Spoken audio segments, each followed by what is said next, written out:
ಜಯತಿ ಪರಾಶರಸೂನುಃ ಸತ್ಯವತೀ ಹೃದಯನಂದನೋ ವ್ಯಾಸಃ ಯಸ್ಯ ಹಾಸ್ಯಕಮಲಗಲಿತಂ ವಾङ्ಮಯಮೃತಂ ಜಗತ್ ಪಿಬತಿ.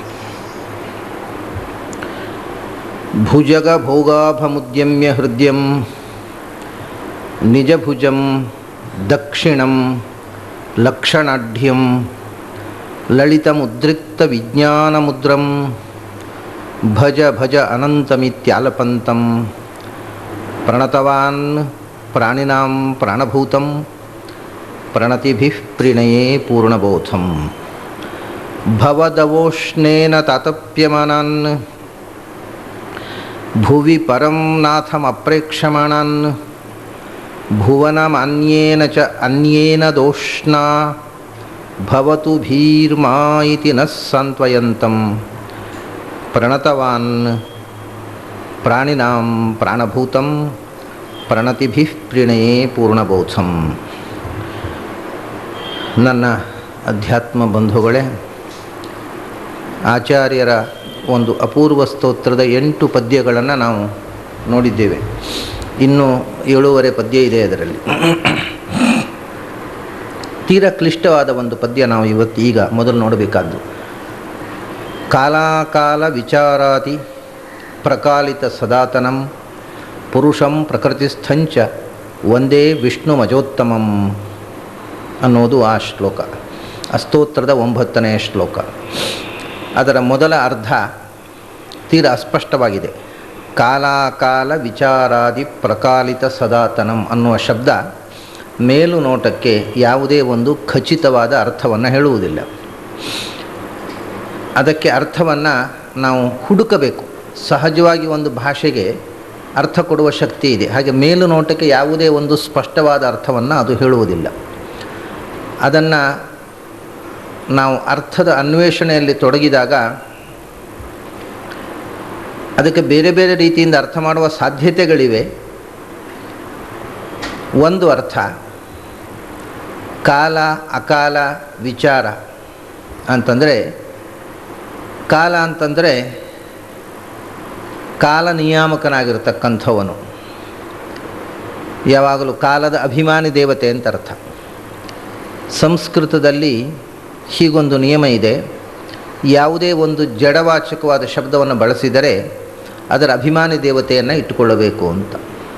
ಇವಾಗ ನಾವು ಅಗ್ನಿ ಅಂತಂದರೆ ಸಂಸ್ಕೃತದಲ್ಲಿ ಬರಿಯ ಬೆಂಕಿ ಅಂತ ಅಷ್ಟೇ ಅರ್ಥ ಅಲ್ಲವೇ ಅಲ್ಲ, ಬೆಂಕಿಯ ಅಭಿಮಾನಿ ದೇವತೆಯಾದ ಅಗ್ನಿ ಅಂತ ಒಬ್ಬ ಇದ್ದಾನೆ, ಇದು ಅದರ ಜೊತೆಗೇ ಬರುವ ಅರ್ಥ. ಹಾಗೆ ಯಾವುದೇ ಒಂದು ಶಬ್ದವನ್ನು ನಾವು ಬಳಸಿದರೆ ಕೇವಲ ಜಡವಾಚಕವಾಗಿ ಅದನ್ನು ವೇದದಲ್ಲಿ ಅರ್ಥ ಮಾಡಬಾರದು. ಆ ಜಡದ ಅಭಿಮಾನಿ ದೇವತೆಯ ಪರವಾಗಿ ಅರ್ಥ ಮಾಡಬೇಕು ಅಂತ. ಅದಕ್ಕೆ ಅನೇಕ ದೃಷ್ಟಾಂತಗಳು ಇವೆ ವೇದದಲ್ಲಿ. ಮೃದ ಬ್ರವೀತ್ ಅಂತ ಹೇಳ್ತಾರೆ, ಅಂದರೆ ಮಣ್ಣು ಮಾತನಾಡಿತು. ಆಪೋ ಅಬ್ರುವನ್ ಅಂತ ಹೇಳ್ತಾರೆ ವೇದದಲ್ಲಿ, ಅದರ ಅರ್ಥ ನೀರು ಮಾತನಾಡಿತು ಅಂತ. ಮಣ್ಣು ನೀರು ಮಾತನಾಡಿಕೊಂಡಿತು ಅಂತ. ಜಡವಾಗಿದ್ದರೆ ಅದು ಮಾತನಾಡಿಕೊಳ್ಳುವುದು ಸಾಧ್ಯವಿಲ್ಲ. ಆಗ ಮಣ್ಣಿನ ಅಭಿಮಾನಿ ದೇವತೆ ಮತ್ತು ನೀರಿನ ಅಭಿಮಾನಿ ದೇವತೆ, ಪೃಥ್ವೀ ದೇವತೆ ಮತ್ತು ಜಲಾಭಿಮಾನಿ ದೇವತೆ ಅವರು ಮಾತನಾಡಿದರು ಅಂತ ಶಾಸ್ತ್ರಕಾರರು ಅದಕ್ಕೆ ಅರ್ಥ ಮಾಡ್ತಾರೆ. ಇನ್ನೊಂದು ರೀತಿಯಿಂದ ಈ ಮಾತುಗಳಿಗೆ ಅರ್ಥ ಮಾಡಲಿಕ್ಕೆ ಬರ್ತದೆ, ಅಲಂಕಾರಿಕವಾದ ಮಾತು ಅಂತ.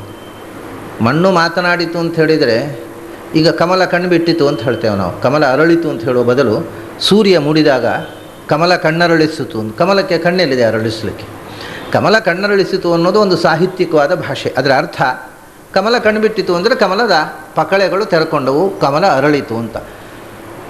ಹಾಗೆಯೇ ಮಣ್ಣಿನ ಯಾವುದೋ ಒಂದು ಕ್ರಿಯೆಯಿಂದ ಅದು ಹೀಗೆ ಮಾತನಾಡಿದಂತೆ ಒಬ್ಬ ಕವಿಗೆ ಅನ್ನಿಸಿದರೆ ಮಣ್ಣು ಹೀಗೆ ಮಾತನಾಡಿತು ಅಂತ ಅಂದರೆ ಮಣ್ಣನ್ನು ನೋಡಿದಾಗ ತನಗೆ ಹಾಗೆ ಭಾವನೆ ಬಂತು ಅಂತ ಇಷ್ಟೇ ಅರ್ಥ. ಆ ರೀತಿ ಹೇಳುವುದು ಒಂದಿದೆ, ಅದು ಕವಿಗಳ ಭಾಷೆ ಆಯಿತು. ಆದರೆ ವೇದಾಂತ ಹೀಗೆ ಬರೇ ಕಾವ್ಯಾತ್ಮಕವಾಗಿ ಹೇಳುವುದಿಲ್ಲ, ವಸ್ತುನಿಷ್ಠವಾಗಿ ವಿಷಯವನ್ನು ಹೇಳ್ತದೆ. ಆದ್ದರಿಂದ ಮಣ್ಣು ಮಾತನಾಡಿತು ಅಂದರೆ ಮಣ್ಣು ಮಾತನಾಡಿದ್ದೇ ಇರಬೇಕದು. ಯಾವ ಮಣ್ಣು ಮಾತನಾಡುವುದು ಸಾಧ್ಯ? ಜಡವಾದ ಮಣ್ಣು ಮಾತನಾಡುವುದು ಸಾಧ್ಯ ಇಲ್ಲ. ಅದನ್ನ ಮಣ್ಣಿನ ಅಭಿಮಾನಿ ದೇವತೆ ಅಂದರೆ ಚೇತನವಾದ ಮಣ್ಣು, ಪೃಥ್ವೀ ದೇವತೆ ಅಂತ ಹೇಳ್ತೇವೆ ನಾವು.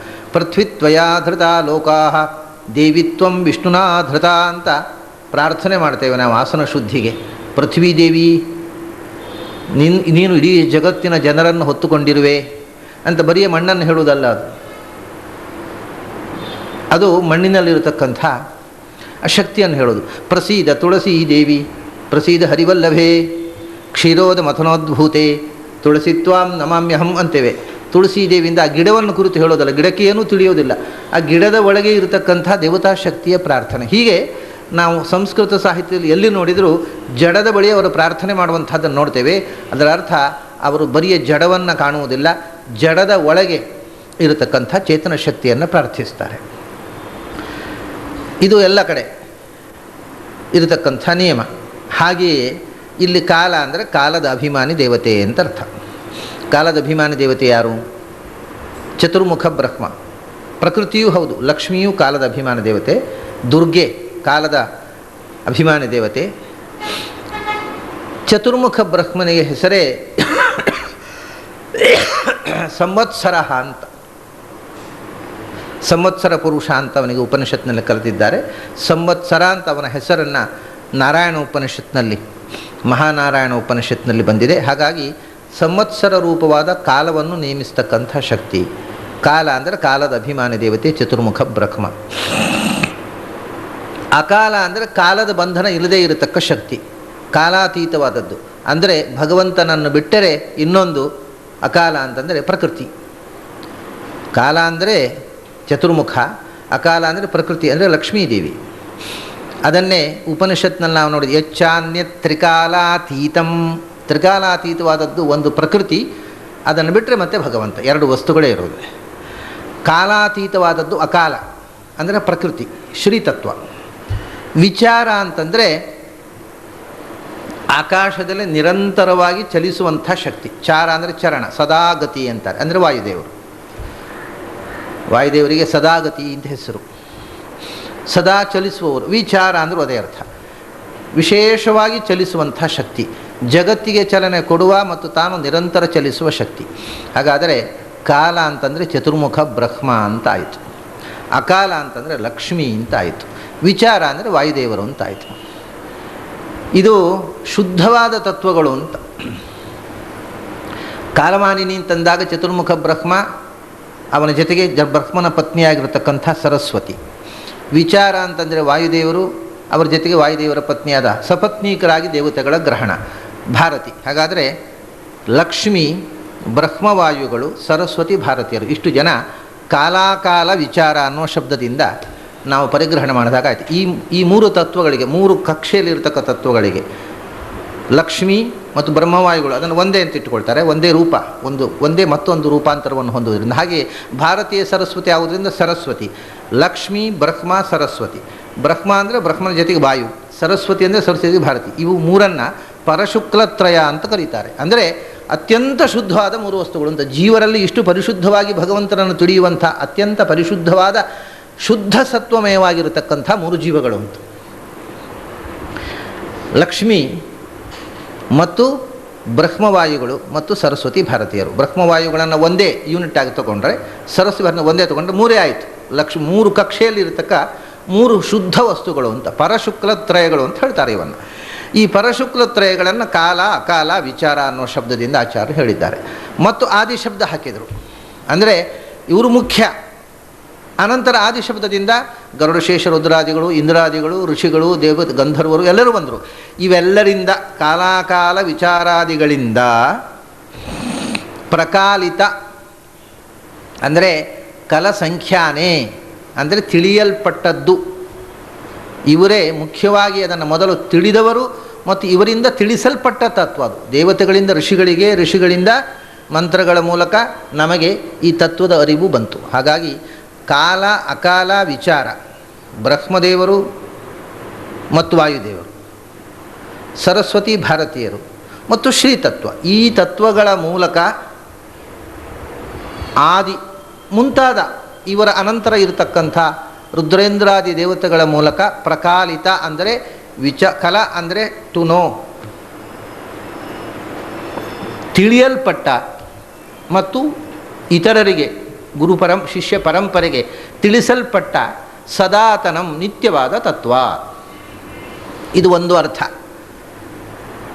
ಇಲ್ಲಿ ನಿಮಗೊಂದು ಸಂಶಯ ಬರಬಹುದು. ಬ್ರಹ್ಮ, ಕಾಲ ಅಂದರೆ ಬ್ರಹ್ಮ ಚತುರ್ಮುಖ, ವಿಚಾರ ಅಂದರೆ ವಾಯು. ಈ ಇಬ್ಬರು ಸಮಾನಸ್ಕಂದರ ಮಧ್ಯದಲ್ಲಿ ಲಕ್ಷ್ಮಿಯನ್ನು ಯಾಕೆ ಹೇಳಿದ್ದು? ಮೊದಲು ಹೇಳಬೇಕಿತ್ತಲ್ವ ಅಂತ. ಅದು ಇನ್ನೊಂದು ಅರ್ಥಕ್ಕೆ ಬೇಕಾಗಿ ಹಾಗೆ ಹೇಳಿದ್ದು. ಅನೇಕ ಅರ್ಥದಲ್ಲಿ ತೆರೆಕೊಳ್ಳಬೇಕಾದಾಗ ಒಂದು ಶಬ್ದದ ಕ್ರಮವನ್ನು ವ್ಯತ್ಯಾಸ ಮಾಡ್ತಾರೆ. ಇದಕ್ಕೆ ಇನ್ನೊಂದು ರೀತಿಯಿಂದ ಅರ್ಥ ಇದೆ. ಏನು ಅಂದರೆ, ಕಾಲ ಅಂದರೆ ಕಾಲಬದ್ಧರಾದ ಜೀವರು, ಹುಟ್ಟು ಸಾವುಗಳಿಗೆ ಒಳಗಾದವರು, ಕಾಲವಶರಾಗುವವರು. ಅಕಾಲ ಅಂದರೆ ಕಾಲಬದ್ಧರಾಗದ ಜೀವರು, ಅಂದರೆ ಕಾಲರು ಅಂತಂದರೆ ಸಂಸಾರಿಗಳು, ಕಾಲಬದ್ಧರಾದವರು. ಅಕಾಲರು ಅಂದರೆ ಕಾಲಬಂಧನವನ್ನು ಮೀರಿ ನಿಂತವರು, ಅಂದರೆ ಮುಕ್ತರು. ಕಾಲ ಮತ್ತು ಅಕಾಲ ಅಂದರೆ ಅವರು ಅಮುಕ್ತರು ಮತ್ತು ಮುಕ್ತರು. ಈ ಅರ್ಥವನ್ನು ಇಲ್ಲಿ ತುಂಬುವುದಕ್ಕೋಸ್ಕರ ಶಬ್ದವನ್ನು ಮುಂದೆ ಹಿಂದೆ ಮಾಡಿದರು. ಕಾಲರು ಅಂದರೆ ಕಾಲಬದ್ಧರಾಗಿರತಕ್ಕಂಥ ಸಂಸಾರಿ ಜೀವರು. ಈ ಕಾಲ ಮತ್ತು ಅಕಾಲರ ವಿಚಾರ ಅಂದರೆ ವಿಮರ್ಶೆ, ಮುಕ್ತರಿಂದಲೂ ಅಮುಕ್ತರಿಂದಲೂ ಮಾಡತಕ್ಕಂಥ ವಿಚಾರ ಅಂದರೆ ನಿರಂತರ ಚಿಂತನೆ. ಆದಿ ಶಬ್ದದಿಂದ ಮೊದಲು ವಿಚಾರ ಅಂದರೆ ಶಾಸ್ತ್ರ ವಿಚಾರ, ಶಾಸ್ತ್ರ ಮಥನ ಅಂದರೆ ಮನನ, ವಿಚಾರ ಅಂದರೆ ಮನನ. ಅದರಿಂದ ಬರತಕ್ಕಂಥ ಆದಿ ಶಬ್ದದಿಂದ ಮನನದ ಅನಂತರ ಮಾಡತಕ್ಕಂಥ ಉಪಾಸನೆ, ಧ್ಯಾನ, ಇದೆಲ್ಲ ವಿಚಾರಾದಿಗಳು. ಮುಕ್ತರು ಅಮುಕ್ತರು ಭಗವಂತನನ್ನು ಮೊದಲು ವಿಚಾರ ಮಾಡಿ, ಆದಿ ಶಬ್ದದಿಂದ ವಿಚಾರದ ಅನಂತರ ಧ್ಯಾನ ರೂಪವಾದ ಅಂತರಂಗದ ಪೂಜೆ ಅಥವಾ ಯಜ್ಞ ಆರಾಧನಾ ರೂಪವಾದ ಬಹಿರಂಗದ ಪೂಜೆಗಳನ್ನು ಏನು ಮಾಡ್ತಾರೆ, ಅದರಿಂದ ಪ್ರಕಾಲಿತ ತಿಳಿಯಲ್ಪಟ್ಟದ್ದು ಅಂತ. ಮುಕ್ತರಿಂದಲೂ ಅಮುಕ್ತರಿಂದಲೂ ಶಾಸ್ತ್ರ ವಿಮರ್ಶೆಯಿಂದಲೂ ಮತ್ತು ಧ್ಯಾನದಿಂದಲೂ ತಿಳಿಯಲ್ಪಟ್ಟ ಸದಾತನವಾದ ತತ್ವ. ಈಗ ನಿಮಗೊಂದು ಸಂಶಯ ಬರ್ಬೋದು ಪುನಃ. ಹೌದು, ಅಮುಕ್ತರು ಧ್ಯಾನ ಮಾಡುವುದು, ಶಾಸ್ತ್ರ ವಿಚಾರ ಮಾಡುವುದು ಎಲ್ಲ ಸರಿ. ಮುಕ್ತರು ಎಂಥದ್ದು ವಿಚಾರ ಮಾಡೋದು? ಅವರಿಗೆಲ್ಲ ತಿಳಿದ ಮೇಲೆ ಮೋಕ್ಷಕ್ಕೆ ಹೋಗಿ ಮತ್ತು ಪುನಃ ಶಾಸ್ತ್ರ ವಿಚಾರ ಎಂಥದ್ದು ಮಾಡೋದು? ಅಲ್ಲಿ ಹೋಗಿಯೂ ಅವರು ಶಾಸ್ತ್ರ ಪಾಠ ಶಾಂತಿ ಪಾಠವೇ ಆಗಬೇಕಾದರೆ ಮುಕ್ತಿಗೆ ಹೋಗೋದು ಯಾಕೆ? ಮತ್ತೆ ಮುಕ್ತಿಗೆ ಹೋದ ಮೇಲೆ ಕೂಡ ಶಾಸ್ತ್ರದ ಚಿಂತನೆ ಮತ್ತು ಧ್ಯಾನ ಅಂತ ಉಂಟು. ಧ್ಯಾನ ಯಾಕೋಸ್ಕರ ಮಾಡೋದು? ಭಗವಂತನ ಸಾಕ್ಷಾತ್ಕಾರಕ್ಕೋಸ್ಕರ ಧ್ಯಾನ. ಅದು ಯಾವಾಗ ಆಯಿತೋ ಆಮೇಲೆ ಪುನಃ ಧ್ಯಾನ ಯಾಕೆ ಮಾಡೋದು? ಆದ್ದರಿಂದ ಅಮುಕ್ತರು ಸರಿ ಧ್ಯಾನ ಮಾಡೋದು, ವಿಚಾರ ಮಾಡೋದು. ಮುಕ್ತರು ವಿಚಾರ ಮಾಡಲಿಕ್ಕೆ ಏನುಂಟು?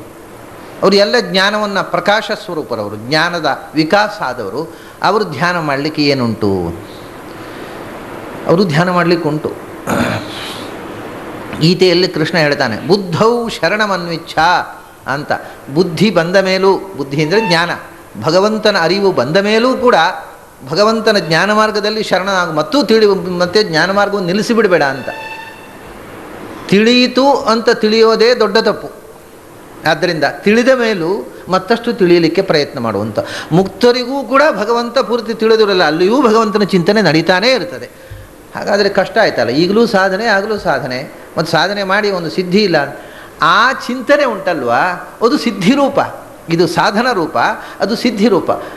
ಅದು ಏನನ್ನೋ ಪಡೆಯುವುದಕ್ಕೋಸ್ಕರ ಸಾಧನೆ ಅಲ್ಲ. ಹಾಗೆ ಚಿಂತನೆ ಮಾಡುವುದೇ ಒಂದು ಆನಂದಮಯವಾದ ಸ್ಥಿತಿ. ಆದ್ದರಿಂದ ಅದೇ ಒಂದು ಸಿದ್ಧಿ. ಈಗ ಕಷ್ಟದಿಂದ ಸಾಧಿಸುವುದು, ಆಗ ಅದು ಸಹಜ ಸ್ಥಿತಿ. ಆದ್ದರಿಂದ ಆಗಲೂ ಭಗವಂತನ ವಿಚಾರ, ಭಗವಂತನ ಚಿಂತನೆ, ಮುಕ್ತಿಯಲ್ಲೂ ಕೂಡ ಜೀವ ಮಾಡ್ತಾ ಇರ್ತಾನೆ. ಎಷ್ಟು ಮಾಡಿದರೂ ಮುಗಿಯದ ಚಿಂತನೆ ಅದು. ಆದ್ದರಿಂದ ಬುದ್ಧವು ಶರಣಮನ್ವಿಚ್ಛ ಅಂತ. ಬುದ್ಧವು, ಇದಕ್ಕೆ ಪ್ರಸಿದ್ಧವಾದ ಅರ್ಥ ಬೇರೆ. ಆಚಾರ್ಯರು ಈ ಅಪೂರ್ವವಾದ ಅರ್ಥವನ್ನು ಬರೆದಿದ್ದಾರೆ. ಬುದ್ಧವು ಜಾತಾಯಾಮಪಿ, ಭಗವಂತನ ಅರಿವು ಬಂದ ಮೇಲೆ ಕೂಡ, ಅಪರೋಕ್ಷ ಜ್ಞಾನ ಬಂದ ಮೇಲೆ ಕೂಡ ಭಗವಂತನನ್ನು ಶರಣಾಗು, ಅವನ ಅರಿವನ್ನು ಪಡೆಯಲಿಕ್ಕೆ ಪ್ರಯತ್ನ ಮಾಡು ಅಂತ ಈ ಅರ್ಥವೂ ಈ ಗೀತೆಯ ಶ್ಲೋಕಕ್ಕಿದೆ ಅಂತ ಆಚಾರ್ಯರು ಹೇಳಿದ್ದಾರೆ. ಆದ್ದರಿಂದ ಮುಕ್ತರೂ ಕೂಡ ಹೌದು, ಅವರು ಚಿಂತನೆ ಮಾಡಲಿ, ಅವರು ಧ್ಯಾನ ಮಾಡೋದು, ಯಜ್ಞಯಾಗಾದಿಗಳನ್ನ ಮಾಡೋದು ಅಂದರೆ ಏನು? ಭಾರತದಲ್ಲಿ ಒಂದು ಮಾತಿದೆ, ಕೃಷ್ಣೋ ಮುಕ್ತೈ ಇಜ್ಯತೆ ವೀತಮೋಹೈ. ಮುಕ್ತರೂ ಕೂಡ ಕೃಷ್ಣನನ್ನು ಯಜ್ಞಯಾಗಗಳಿಂದ ಆರಾಧನೆ ಮಾಡ್ತಾರೆ. ಹಾಗಾದರೆ ಅಂತರಂಗ ಪೂಜೆ, ಬಹಿರಂಗ ಪೂಜೆಯೂ ಮುಕ್ತಿಯಲ್ಲಿದೆ ಅಂತಾಯಿತು. ಶಾಸ್ತ್ರದ ನಿರಂತರ ವಿಮರ್ಶೆ, ಅವರಿಗೇನು ಶಾಸ್ತ್ರ ಅರ್ಥ ಆಗಿ ಎಲ್ಲ ಆಗಿ ಆಮೇಲೆ ಮೋಕ್ಷಕ್ಕೆ ಹೋಗೋದು, ಮತ್ತು ಪುನಃ ಶಾಸ್ತ್ರದ ವಿಮರ್ಶೆ ಎಂಥದ್ದು? ಭಗವಂತನ ಗುಣ ಚಿಂತನೆ ಮಾಡಲಿ. ಶಾಸ್ತ್ರ ವಿಚಾರ ಎಂಥದ್ದು ಮಾಡೋದು ಅವರು? ಶಾಸ್ತ್ರ ವಿಚಾರವೂ ಇದೆ. ವೇದದಲ್ಲಿ ಒಂದು ಮಾತಿದೆ, ಮುಕ್ತಿಯಲ್ಲಿ ಏನಾಗ್ತಾ ಇದೆ? ಬ್ರಹ್ಮಾತ್ವೋ ವದತಿ ಜಾತ ವಿದ್ಯಾಂ ಯಜ್ಞಸ್ಯ ಮಾತ್ರಾಂ ವಿಮಿಮೀತ ಉತ್ವಹ. ಅಲ್ಲಿ ಒಬ್ಬ ಚತುರ್ಮುಖ, ಇದು ಮೋಕ್ಷದಲ್ಲಿ ಮಾತ್ರ ಸಾಧ್ಯ. ಅನೇಕ ಮಂದಿ ಚತುರ್ಮುಖರಿರೋದು ಬ್ರಹ್ಮರು. ಒಬ್ಬ ಚತುರ್ಮುಖ ಋಗ್ವೇದವನ್ನು ಹಿಡ್ಕೊಂಡು ಅದರ ಅರ್ಥ ಚಿಂತನೆ ಮಾಡ್ತಾ ಇದ್ದಾನಂತೆ. ಒಬ್ಬ ಚತುರ್ಮುಖ ಯಜುರ್ವೇದ ಗಾಯತ್ರಂತ್ವೋ ಗಾಯತಿ ಶಕ್ವರೀಷು. ಒಬ್ಬ ಸಾಮವೇದದ ಗಾಯತ್ರಿ ಛಂದಸ್ಸಿಗೆ ಶಕ್ವರಿ ಸಾಮ ಅಂತ, ಅಂದರೆ ಒಂದು ರಾಗ ವಿಶೇಷ ಅದು. ಗಾಯತ್ರಿ ಛಂದಸ್ಸನ್ನು ಶಕ್ವರಿ ರಾಗ ಸಾಮದಲ್ಲಿ ಹಾಡುತ್ತಾ ಆ ಗಾನದಿಂದ ಬರುವ ಅರ್ಥವಿಶೇಷಗಳನ್ನು ನಾನು ಮಾಡಿ.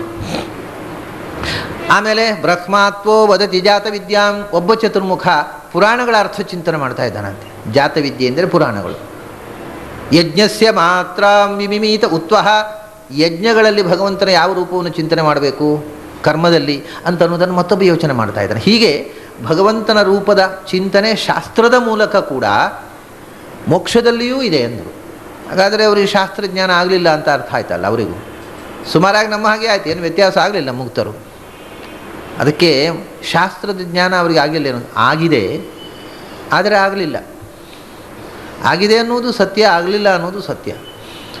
ಅವರಿಗೆ ಶಾಸ್ತ್ರದ ಯಥಾರ್ಥ ಜ್ಞಾನ ಆಗಿದೆ, ಆದರೆ ಶಾಸ್ತ್ರದ ಪೂರ್ಣ ಜ್ಞಾನ ಮುಕ್ತರಿಗೂ ಆಗಬೇಕಾದ ನಿಯಮ ಇಲ್ಲ.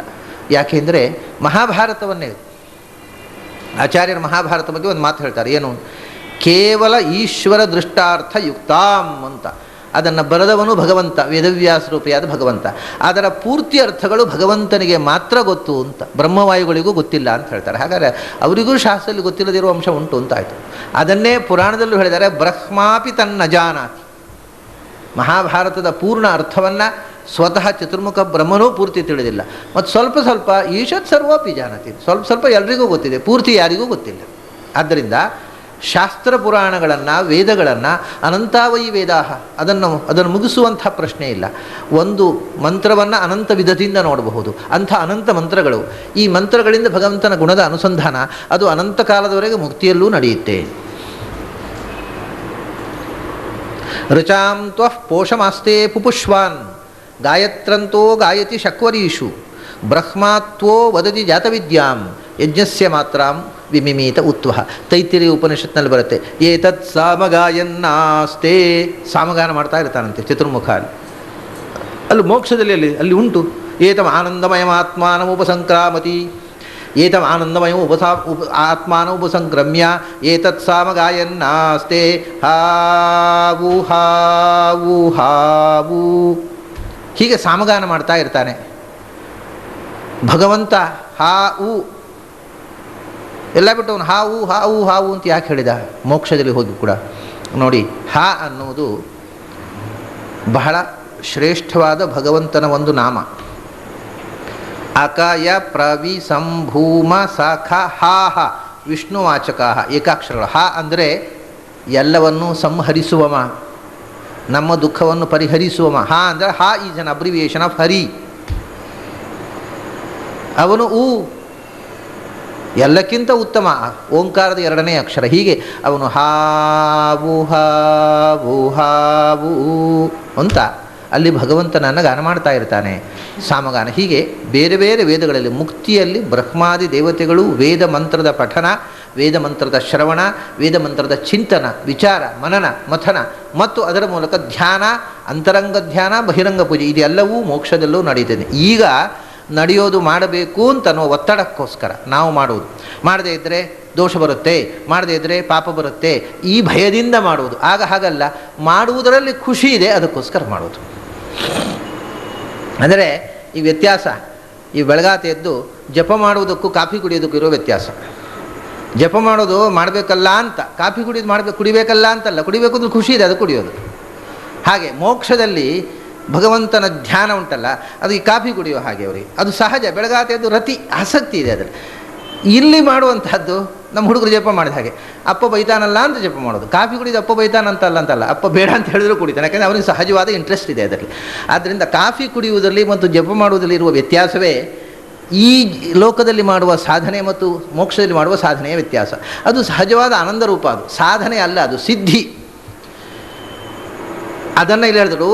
ಕಾಲ ಅಕಾಲ ವಿಚಾರಾದಿ ಅಂದರೆ ಮುಕ್ತರಿಂದಲೂ ಅಮುಕ್ತರಿಂದಲೂ ವಿಚಾರ ನಡೀತದೆ. ವಿಚಾರದ ಜೊತೆಗೆ ಆದಿ ಅಂದರೆ ಅಂತರಂಗದ ಉಪಾಸನೆ, ಧ್ಯಾನ, ಬಹಿರಂಗದ ಉಪಾಸನೆ. ಉಪಾಸನೆ ಅಂದ್ರೇ ಇದೆ. ಸೋಪಾಸನಾ ಚ ದ್ವಿವಿಧ ಶಾಸ್ತ್ರಾಭ್ಯಾಸ ಸ್ವರೂಪಿಣಿ ಧ್ಯಾನ ರೂಪಾಪರ ಚೈವ ತದಂಗಂ ಧಾರಣಾಧಿಕಂ ಅಂತ ಆಚಾರ್ಯರು ಅನುವ್ಯಾಖ್ಯಾನ ಹೇಳ್ತಾರೆ. ಉಪಾಸನೆ ಅನ್ನೋ ಶಬ್ದಕ್ಕೆ ಎತ್ತರದ ಸ್ಥಿತಿ ಅಂತ ಅರ್ಥ. ಉಪಾಸನೆ ಅಂದರೆ ಏನು? ಎತ್ತರದ ಸ್ಥಿತಿ. ಎತ್ತರದ ಸ್ಥಿತಿ ಎರಡು ಬಗೆ ಅಂತ. ಒಂದು ಮೊದಲನೇದು, ಎತ್ತರದ ಸ್ಥಿತಿಯಲ್ಲಿ ಮೊದಲನೇ ಮೆಟ್ಲು ಯಾವುದು ಅಂದರೆ ಶಾಸ್ತ್ರಾಭ್ಯಾಸ ಸ್ವರೂಪಿಣಿ. ಮೊದಲು ನಿರಂತರ ಶಾಸ್ತ್ರದ ಅಧ್ಯಯನ, ಇದು ಮೊದಲನೇ ಮೆಟ್ಲು ಎತ್ತರಕ್ಕೆ ಇರುವುದಕ್ಕೆ. ಎರಡನೇ ಮೆಟ್ಲು ಏನು ಅಂದರೆ ಅಧ್ಯಯನ ಮಾಡಿದ ಶಾಸ್ತ್ರದಿಂದ ನಾವು ತಿಳಿದ ಸಂಗತಿಯನ್ನು ಮನಸ್ಸಿನಲ್ಲಿ ಧ್ಯಾನ ಮಾಡುವುದು. ಇದು ಎರಡನೇ ಸ್ಟೇಜ್. ಹೀಗೆ ಮೊದಲು ಶಾಸ್ತ್ರಾಭ್ಯಾಸ, ಅನಂತರ ಧ್ಯಾನ. ಇದನ್ನೇ ಶ್ರವಣ ಮನನ ನಿಧಿಧ್ಯಾಸನ ಅಂತ ಮೂರು ಮೆಟ್ಲು ಅಂತ ಹೇಳ್ತಾರೆ. ಅಭ್ಯಾಸಕ್ಕೆ ಎರಡು ವಿಧ: ಕೇಳುವುದು, ಕೇಳಿದ್ದನ್ನು ಮನಸ್ಸಲ್ಲಿ ಯೋಚನೆ ಮಾಡುವುದು, ಇದೆರಡೂ ಅಭ್ಯಾಸವೇ. ಹೀಗೆ ಶ್ರವಣ ಮನನ ನಿಧಿಧ್ಯಾಸನ ರೂಪವಾಗಿರತಕ್ಕಂಥದ್ದೇ ಜಿಜ್ಞಾಸ ಅಥವಾ ವಿಚಾರ ಅಥವಾ ಉಪಾಸನೆ. ಅದನ್ನೇ ಇಲ್ಲಿ ವಿಚಾರ ಅಂದರೆ ಮೊದಲು ಶಾಸ್ತ್ರಾರ್ಥ ವಿಚಾರ, ಅದರಿಂದ ಭಗವಂತನ ಗುಣಗಳ ವಿಚಾರ ರೂಪವಾಗಿರತಕ್ಕಂಥ ಧ್ಯಾನ, ಬಾಹ್ಯ ಪೂಜೆ. ಇವುಗಳಿಂದ ಪ್ರಕಾಲಿತ ಅಂದರೆ ತಿಳಿಯಲ್ಪಟ್ಟವನು, ಮುಕ್ತರಿಂದಲೂ ಮತ್ತಷ್ಟು ಹೆಚ್ಚು ತಿಳಿಯಲ್ಪಟ್ಟವನು, ಅಮುಕ್ತರಿಂದಲೂ ತಿಳಿಯಲ್ಪಟ್ಟವನು, ಅಂಥವನು ಸದಾತನಂ ನಿರಂತರ ಇರತಕ್ಕ, ಕಾಲಾಕಾಲಗಳನ್ನು ನಿಯಂತ್ರಿಸುವ ನಿತ್ಯ ತತ್ವ ಅಂತ ಇದು ಒಂದು ಅರ್ಥ. ಇನ್ನೊಂದು ರೀತಿಯಿಂದ ಅರ್ಥ ಮಾಡಬಹುದು ಇದಕ್ಕೆ. ಕಾಲ ಅಂತಂದರೆ ಸಂಹಾರಕ ಶಕ್ತಿ. ಚತುರ್ಮುಖ ಬ್ರಹ್ಮ, ರುದ್ರದೇವರು ಇತ್ಯಾದಿಗಳೆಲ್ಲರೂ ಅವರು ಕಾಲಾಭಿಮಾನಿಯಾಗಿರೋದು. ಚತುರ್ಮುಖನೂ ಕಾಲ, ರುದ್ರದೇವರು ಕಾಲಯತಿ, ಜಗತ್ತನ್ನು ಸಂಹಾರ ಮಾಡುವುದರಿಂದ ಅವರು ಕಾಲಶಬ್ದವಾಚ್ಯರು. ಅಕಾಲ ಅಂದರೆ ಕಾಲದಂತೆ ಇರುವ ಇನ್ನೊಂದು ಯಾವುದು, ಕಾಲ ಭಿನ್ನವಾದ್ದು, ಕಾಲದ ಸಂಬಂಧ ಇಲ್ಲದೆ ಇರುವಂಥದ್ದು ಆಕಾಶ. ಆಕಾಶ ಅನ್ನುವುದು ಅಕಾಲ, ಯಾಕೆಂದರೆ ಆಕಾಶಕ್ಕೆ ಕಾಲದ ಸಂಬಂಧ ಇಲ್ಲ. ಕಾಲಾತೀತವಾಗಿರತಕ್ಕಂಥ ಜಡ ಪ್ರಕೃತಿಯಲ್ಲಿ ಕಾಲಾತೀತವಾದದ್ದು ಎರಡೇ ಇರುವುದು. ಒಂದು ಕಾಲಾತೀತವಾದದ್ದು ಕಾಲ, ಇನ್ನೊಂದು ಆಕಾಶ, ಮೂರನೇದ್ದಿದೆ ವೇದ. ಜಡದಲ್ಲಿ ಕಾಲಾತೀತವಾಗಿರತಕ್ಕಂಥ ಮೂಲಭೂತವಾದ ಸಂಗತಿಗಳು ಇವು ಮೂರು. ವೇದ ಅನ್ನೋದು ಆಕಾಶದ್ದೇ ನಾದ, ಆಕಾಶದಲ್ಲಿ ನಿತ್ಯ ಇರತಕ್ಕ ನಾದ ಮತ್ತು ಆಕಾಶ ಮತ್ತು ಕಾಲ, ಈ ಮೂರು ಕಾಲಾತೀತಗಳು. ಅದರಲ್ಲಿ ಕಾಲವನ್ನು ಹೇಳಿದರು. ಕಾಲ ಬಿಟ್ಟರೆ ಅನಂತರ ಉಳಿದದ್ದು ಅಕಾಲ ಅಂದರೆ ಆಕಾಶ. ಹಾಗಾದರೆ ಕಾಲ ಅಂದರೆ ಕಾಲಾಭಿಮಾನಿಯಾಗಿರತಕ್ಕಂಥ ಚತುರ್ಮುಖ, ಆಕಾಶ ಅಂದರೆ ಆಕಾಶಾಭಿಮಾನಿಯಾಗಿರತಕ್ಕಂಥ ಶಿವ. ಶಿವನ ಪತ್ನಿಯೂ ಆಕಾಶಾಭಿಮಾನಿ, ಗಣಪತಿಯೂ ಆಕಾಶಾಭಿಮಾನಿ, ಬ್ರಹ್ಮನೂ ಕಾಲಾಭಿಮಾನಿ, ಶಿವನೂ ಕಾಲಾಭಿಮಾನಿ, ವಾಯುದೇವರು ಕಾಲಾಭಿಮಾನಿಗಳು. ಈ ಕಾಲಾಭಿಮಾನಿಗಳು ಬೇರೆ ಇದ್ದಾರೆ. ಯಮನೂ ಕಾಲಾಭಿಮಾನಿ ಅಂದರೆ ಮೃತ್ಯು ನಿಯಾಮಕ. ವಿಚಾರ ಅಂದರೆ ವಾಯುದೇವರೇ, ವಿಚಾರ ಅಂದರೆ ವಾಯುದೇವರು, ಅಕಾಲ ಅಂತಂದರೆ ಆಕಾಶ ಅಂದರೆ ರುದ್ರದೇವರು, ಕಾಲ ಅಂದರೆ ಕಾಲಮಾನಿಯಾಗಿರ್ತಕ್ಕಂಥ ಬ್ರಹ್ಮದೇವರು. ಹೀಗೆ ಬ್ರಹ್ಮ, ರುದ್ರ, ವಾಯು ಈ ಅರ್ಥ ಆಯ್ತು ಈಗ. ಆಮೇಲೆ ಆ ವೇದ ಅಂತ ಇಟ್ಟುಕೊಂಡ್ರೆ ವೇದಾಭಿಮಾನಿಗಳು. ವೇದಾಭಿಮಾನಿಗಳು ಯಾರೆಲ್ಲ? ಋಗ್ವೇದಕ್ಕೆ ಅಗ್ನಿ, ಅಗ್ನೇಯ ಋಗ್ವೇದ, ವಾಯೋರ್ ಯಜುರ್ವೇದ ಅಂತ. ಅಗ್ನಿ, ವಾಯು, ಆದಿತ್ಯ. ಸಾಮವೇದಕ್ಕೆ ಚಂದ್ರ, ಯಜುರ್ವೇದಕ್ಕೆ ಸೂರ್ಯ, ಋಗ್ವೇದಕ್ಕೆ ಅಗ್ನಿ. ಅಗ್ನಿ, ಚಂದ್ರ, ಸೂರ್ಯ ಇವರು ಆ ಅಕಾಲ ಅಂದರೆ ಕಾಲಬದ್ಧವಲ್ಲದ ವೇದದ ಅಭಿಮಾನಿಗಳು. ಇಂದ್ರ ಪೂರ್ತಿ ಋಗ್ವೇದಕ್ಕೆ ಇನ್ನೊಂದು ಅಭಿಮಾನಿ ದೇವತೆ. ಸೂರ್ಯ ಯಜುರ್ವೇದಕ್ಕೆ ಹೌದು. ಏಕರ್ಷಿ ನಾಮಕ ಅಗ್ನಿ ಸಾಮವೇದಕ್ಕೆ. ಮತ್ತು ಇಡೀ ವೇದದ ಅಭಿಮಾನಿ, ಸಮಸ್ತ ವೇದಗಳಿಗೆ ಅಭಿಮಾನಿಯಾಗಿರ್ತಕ್ಕವ ಗರುಡ. ಆದರೆ ಕಾಲಶಬ್ದ ಅಕಾಲ ಶಬ್ದದಿಂದ ಆಕಾಶಮಾನಿಯಾಗಿ ರುದ್ರದೇವರು ಬಂದರು. ರುದ್ರದೇವರ ಜೊತೆಗೆ ಶೇಷನೂ ಬಂದ. ಇನ್ನು ವೇದಾಭಿಮಾನಿಯಾಗಿ ಗರುಡ ಬಂದ. ಕಾಲ ಅಂದರೆ ಬ್ರಹ್ಮ, ಅಕಾಲ ಅಂದರೆ ಗರುಡಶೇಷ ರುದ್ರರು, ಮತ್ತು ವಿಚಾರ ಅಂದರೆ ವಾಯುದೇವ. ಈ ಕಾಲಾಕಾಲ ವಿಚಾರಗಳಾಯ್ತು ಈಗ. ಇವು ಬೇರೆ ಅರ್ಥ ಆಯ್ತು ಈಗ. ಈ ಕಾಲಾಕಾಲ ವಿಚಾರ ಆದಿ ಶಬ್ದದಿಂದ ಇಂದ್ರಾದಿ ಸಮಸ್ತ ದೇವತೆಗಳು. ಇವರನ್ನೆಲ್ಲ ಪ್ರಕಾಲಿತ, ಯಾರಿಂದ ಇವರೆಲ್ಲರೂ ಪ್ರಕಾಲಿತರಾಗಿದ್ದಾರೋ ಅಂದರೆ ಕಲಸಂಹಾರೇ, ಸಂಹರಿಸಲ್ಪಡುತ್ತಾರೋ, ಈ ಎಲ್ಲ ಬ್ರಹ್ಮಾದಿ ದೇವತೆಗಳನ್ನು, ಜಗತ್ತನ್ನು ಸಂಹಾರ ಮಾಡತಕ್ಕ, ಸೃಷ್ಟಿ ಮಾಡತಕ್ಕ ಬ್ರಹ್ಮ, ರುದ್ರ, ಗರುಡ, ಶೇಷ ಆದಿ ಸಮಸ್ತ ದೇವತೆಗಳನ್ನು, ವಾಯುದೇವರನ್ನು ಕೂಡ ಅದನ್ನು ಶ್ರುತಿ ಹೇಳುತ್ತೆ ನೋಡಿ. ವಾಯುರನಿಲಂ ಅಮೃತಂ ಅಥೇದಂ ಭಸ್ಮಾಂತಂ ಶರೀರಂ ಅಂತ ಹೇಳ್ತದೆ. ವಾಯು ಅನಿಲಂ, ಭಗವಂತನ ನೆಲೆ, ನಿಲಯನ, ಭಗವಂತನ ಮುಖ್ಯ ಅಧಿಷ್ಠಾನ ವಾಯುದೇವರು. ಆದ್ದರಿಂದ ವಾಯುದೇವರನ್ನು ನಾವು ಅಮೃತ ಅಂತ ಕರಿತೇವೆ, ಸಾವಿಲ್ಲದ ತತ್ವ ಅಂತ. ಆದರೆ ಅಂಥ ಸಾವಿಲ್ಲದ ತತ್ವವಾದ ವಾಯುದೇವರು ಕೂಡ ಇದಂ ಶರೀರಂ, ಅಂಥ ವಾಯುದೇವರ ಶರೀರ ಭಸ್ಮಾಂತಂ, ಅದು ಸುಟ್ಟು ನಾಶವಾಗಲೇಬೇಕು. ಅವರು ಸಶರೀರರಾಗಿ ಮೋಕ್ಷಕ್ಕೆ ಹೋಗುವುದು ಸಾಧ್ಯ ಇಲ್ಲ. ವಾಯುದೇವರು ಅಮೃತರಾದರೂ ಅವರ ಶರೀರ ನಾಶವಾಗಿಯೇ ಮುಕ್ತಿ ಹೋಗಬೇಕು. ಅದೇ ವಿಚಾರವನ್ನು ಅಂದರೆ ನಿರಂತರ ಚಲಿಸುವ ಅಮೃತ ತತ್ವವನ್ನು ಕೂಡ ಪ್ರಕಾಲಿತ ಸಂಹರಿಸಿದಂಥ, ತಾನು ಮಾತ್ರ ಯಾರ ಹುಟ್ಟು ಸಾವುಗಳ ನಿಯಂತ್ರಣಕ್ಕೂ ಒಳಪಡದ ಸದಾತನವಾದ ತತ್ವ. ಕಾಲಾಕಾಲ ವಿಚಾರಾದಿ ಪ್ರಕಾಲಿತ ಸದಾತನಂ ಅನ್ನುವುದಕ್ಕೆ ಹೀಗೆ ನಾನೀಗ ನಿಮ್ಮ ಮುಂದೆ ಇದು ಅರ್ಥವೇ ಆಗದ ಒಂದು ಶಬ್ದಗಳ ಪುಂಜ, ಇದಕ್ಕೆ 3 ಅರ್ಥ ನಿಮ್ಮ ಮುಂದೆ ಇಟ್ಟೆ. ಇನ್ನು ನೀವು ಯೋಚನೆ ಮಾಡಿ 4ನೇ ಅರ್ಥ, 5ನೇ ಅರ್ಥ, 6ನೇ ಅರ್ಥವು ನೀವೇ ಮಾಡಿಕೊಂಡು ಹೋಗಬಹುದು. ಕಾಲಾಕಾಲ ವಿಚಾರಾದಿ ಪ್ರಕಾಲಿತ ಸದಾತನಂ, ಅವನು ಯಾರು? ಈ ಕಾಲ ಅಕಾಲ ವಿಚಾರ ಅಂದರೆ ಬ್ರಹ್ಮರುದ್ರಾದಿಗಳನ್ನು, ಗರುಡಶೇಷರನ್ನು, ಇಂದ್ರಾದಿಗಳನ್ನು ನಿಯಂತ್ರಿಸುವವನು, ಅವರನ್ನೂ ಸಂಹರಿಸುವವನು, ಮುಕ್ತರಿಂದಲೂ ಅಮುಕ್ತರಿಂದಲೂ ಸದಾ ಚಿಂತಿಸಲ್ಪಡುವವನು, ಬ್ರಹ್ಮ ಲಕ್ಷ್ಮೀ ವಾಯು ಮುಂತಾದವರಿಂದಲೂ ಚಿಂತಿಸಲ್ಪಡುವಂಥ ಪರಶುಕ್ಲತ್ರಯದಿಂದಲೂ ಚಿಂತಿಸಲ್ಪಡುವವನು. ಅಂಥ ಭಗವಂತ ಯಾರವನಂದರೆ ಪುರುಷಂ ಪ್ರಕೃತಿಸ್ಥಂಚ ಒಂದೇ ವಿಷ್ಣುಂ ಅಜೋತ್ತಮಂ ತಂದರು. ಅವನೇ ಪುರುಷ ಅಂದರು. ಅಂದರೆ ಪುರುಷ ಸೂಕ್ತ ಪ್ರತಿಪಾದ್ಯ. ಸಹಸ್ರ ಶೀರ್ಷ ಪುರುಷ ಸಹಸ್ರಾಕ್ಷ ಸಹಸ್ರಪಾತ್. ಪುರುಷ ಅನ್ನುವ ಶಬ್ದಕ್ಕೆ ವೇದದಲ್ಲಿ ವಿಷ್ಣು ಅಂತಲ್ಲದೆ ಬೇರೆ ಅರ್ಥವೇ ಇಲ್ಲ, ಎಲ್ಲಿಯೂ ಇಲ್ಲ. ಅಂದ ಅವನು ಪುರುಷ ಶಬ್ದವಾಚ್ಯ. ಯಾಕೆ ಪುರುಷ ಶಬ್ದವಾಚ್ಯ? ಅದಕ್ಕೆ ಕಾರಣವನ್ನು ನಾನು ಈ ಮೊದಲು ಪುರುಷ ಶಬ್ದದ ವಿವರಣೆ ಮಾಡುವಾಗ ಹೇಳಿದ್ದೆ. ಅವನು ನಿಜವಾಗಿ ಲೋಕದಲ್ಲಿ 3 ಥರದ ಪುರುಷರನ್ನು ಹೇಳ್ತಾರೆ ಶಾಸ್ತ್ರದಲ್ಲಿ, 3 ಪುರುಷರನ್ನು. ಒಂದು ಪುರುಷ ಅಂದರೆ ಈ ದೇಹದಲ್ಲಿ ಇರತಕ್ಕ ಜೀವ, ಅವನನ್ನು ಕ್ಷರ ಪುರುಷ ಅಂತ ಕರೆದರು. ದೇಹ ನಾಶವಾಗುತ್ತೆ, ದೇಹ ಹುಟ್ಟುತ್ತೆ, ಹುಟ್ಟು ಸಾವುಗಳಿಗೆ ಬದ್ಧವಾದ ದೇಹದಲ್ಲಿ ಇರತಕ್ಕ ಜೀವ ಕ್ಷರ ಪುರುಷ. ಕ್ಷರವಾದ ಪುರದಲ್ಲಿ ಇರುವವ. ಕ್ಷರ ಅಂದರೆ ನಾಶ, ನಾಶವಾಗುವ ದೇಹದೊಳಗೆ ಇರತಕ್ಕಂಥ ಜೀವ. ಅದು ಬ್ರಹ್ಮಾದಿಗಳೆಲ್ಲ ಆಯ್ತು. ಬ್ರಹ್ಮನಿಂದ ಹಿಡಿದು ನೀವು ಹುಳು ಹುಪ್ಪಟ್ಟೆ ತನಕ ಎಲ್ಲವೂ, ವನಸ್ಪತಿಗಳು, ಪ್ಲಾಂಟ್ಸ್ ಎಲ್ಲವೂ ಕ್ಷರಪುರುಷರು. ಆಮೇಲೆ ನಾಶವಿಲ್ಲದ ಪುರದಲ್ಲಿ ಇರುವವಳು ಅಕ್ಷರ ಪುರುಷಳು. ಅಂದರೆ ಅವಳು ಶ್ರೀತತ್ವ, ಅವಳಿಗೆ ಮಾತ್ರ ದೇಹಕ್ಕೆ ನಾಶ ಇಲ್ಲದವಳು. ಅದರಿಂದ ಕ್ಷರ ಪುರುಷ ಅಕ್ಷರ ಪುರುಷ, ಈ ಇಬ್ಬರು ಪುರುಷರನ್ನು ನಿಯಂತ್ರಿಸುವ ಪುರುಷ ಒಬ್ಬ ಇದ್ದಾನೆ, ಅವನು ಉತ್ತಮ ಪುರುಷ. ಅವನನ್ನೇ ಇಲ್ಲಿ ಪುರುಷಂ ಅಂದತ್ತು. ಪುರುಷೋತ್ತಮ ಅಥವಾ ಮಹಾಪುರುಷ. ಒಂದೇ ಮಹಾಪುರುಷತೆ ಚರಣಾರವಿಂದಂ ಅಂತ ಕೆಲವು ಕಡೆ ಹೇಳ್ತಾರೆ, ಒಂದಾಮಹೇ ಪುರುಷತೆ ಚರಣಾರವಿಂದಂ ಅಂತ ಕೆಲವು ಕಡೆ ಹೇಳ್ತಾರೆ. ಅದನ್ನ ಮಹಾಪುರುಷ, ಉತ್ತಮ ಪುರುಷ, ಪುರುಷೋತ್ತಮ ಅಂತ ಯಾರನ್ನ ಮಹಾಪುರುಷ ಪೂರ್ವಜ ಜಿತಂತೆ ಸ್ತೋತ್ರದಲ್ಲಿ ಬರುತ್ತೆ ಮಹಾಪುರುಷ ಅಂತ. ಆ ಪುರುಷರಲ್ಲಿ ಶ್ರೇಷ್ಠನಾದ ಪುರುಷ, ಅವನನ್ನೇ ನಿರೂಪಪದವಾಗಿ ಕೇವಲ ಪುರುಷ ಅಂದರೆ ಅವನು ಕ್ಷರಾಕ್ಷರಗಳನ್ನು ನಿಯಂತ್ರಿಸುವ ಪುರುಷ. ಆದ್ದರಿಂದ ಪುರುಷೋತ್ತಮನಾದ ಪುರುಷ. ಉತ್ತಮ ಪುರುಷ, ಉತ್ತಮ ಪುರುಷ ಪುರುಷೋತ್ತಮ. ಉತ್ತಮ ಪುರುಷಸ್ತ್ವನ್ಯ ಪರಮಾತ್ಮೇತ್ಯುದಾಹೃತಃ ಅಥೋಸ್ಮಿ ಲೋಕೆ ವೇದೇ ಚ ಪ್ರಥಿತಃ ಪುರುಷೋತ್ತಮ. ಗೀತೆಯಲ್ಲಿ ಅದು ಎರಡನ್ನೂ ಹೇಳಿದ. ನಾನೇ ಪುರುಷ ಉತ್ತಮ, ನಾನೇ ಉತ್ತಮ ಪುರುಷ ಅಂತ. ಆ ಉತ್ತಮ ಪುರುಷ ಅವನೂ 3 ವಿಧ. ಪುರುಷ ಶಬ್ದವಾಚ್ಯವಾದ ವಸ್ತುಗಳು 3 ವಿಧ, ಉತ್ತಮ ಪುರುಷನೂ 3 ವಿಧ. ಅದನ್ನು ನಾನು ಮೊನ್ನೆ ಹೇಳಿದ್ದೆ. ಮೊದಲು ಸೃಷ್ಟಿ ಆಗದೇ ಇರುವಾಗ ಇಡೀ ಪುರುವಾಗಿ ಅಂದರೆ ದೊಡ್ಡದಾಗಿ ಬೃಹತ್ತಾಗಿ ಇಡೀ ವಿಶ್ವದ ಅನಂತ ಆಕಾಶದಲ್ಲಿ ತುಂಬಿರತಕ್ಕಂಥ ಪುರು ಸಹ ಎಲ್ಲಕ್ಕಿಂತಲೂ ದೊಡ್ಡದಾಗಿ ಅನಂತ ಆಕಾಶದಲ್ಲಿ ತುಂಬಿರತಕ್ಕಂಥ ಅನಂತ ತತ್ವ ಪ್ರಳಯ ಕಾಲದಲ್ಲಿ ಅವನು ಪುರುಷ. ಆಮೇಲೆ ಬ್ರಹ್ಮಾಂಡದ ಸೃಷ್ಟಿ ಮಾಡಿ ಬ್ರಹ್ಮಾಂಡದ ಪುರದ ಒಳಗೆ ತುಂಬಿದವ ಪುರುಷ. ಆಮೇಲೆ ಪಿಂಡಾಂಡವನ್ನು ಸೃಷ್ಟಿ ಮಾಡಿ ಒಂದೊಂದು ಪಿಂಡಾಂಡದ ಒಳಗೂ ಅಂತರ್ಯಾಮಿಯಾಗಿ ತುಂಬಿದವ 3ನೆಯ ಪುರುಷ. ಹೀಗೆ ಭಗವಂತನ ರೂಪವು 3.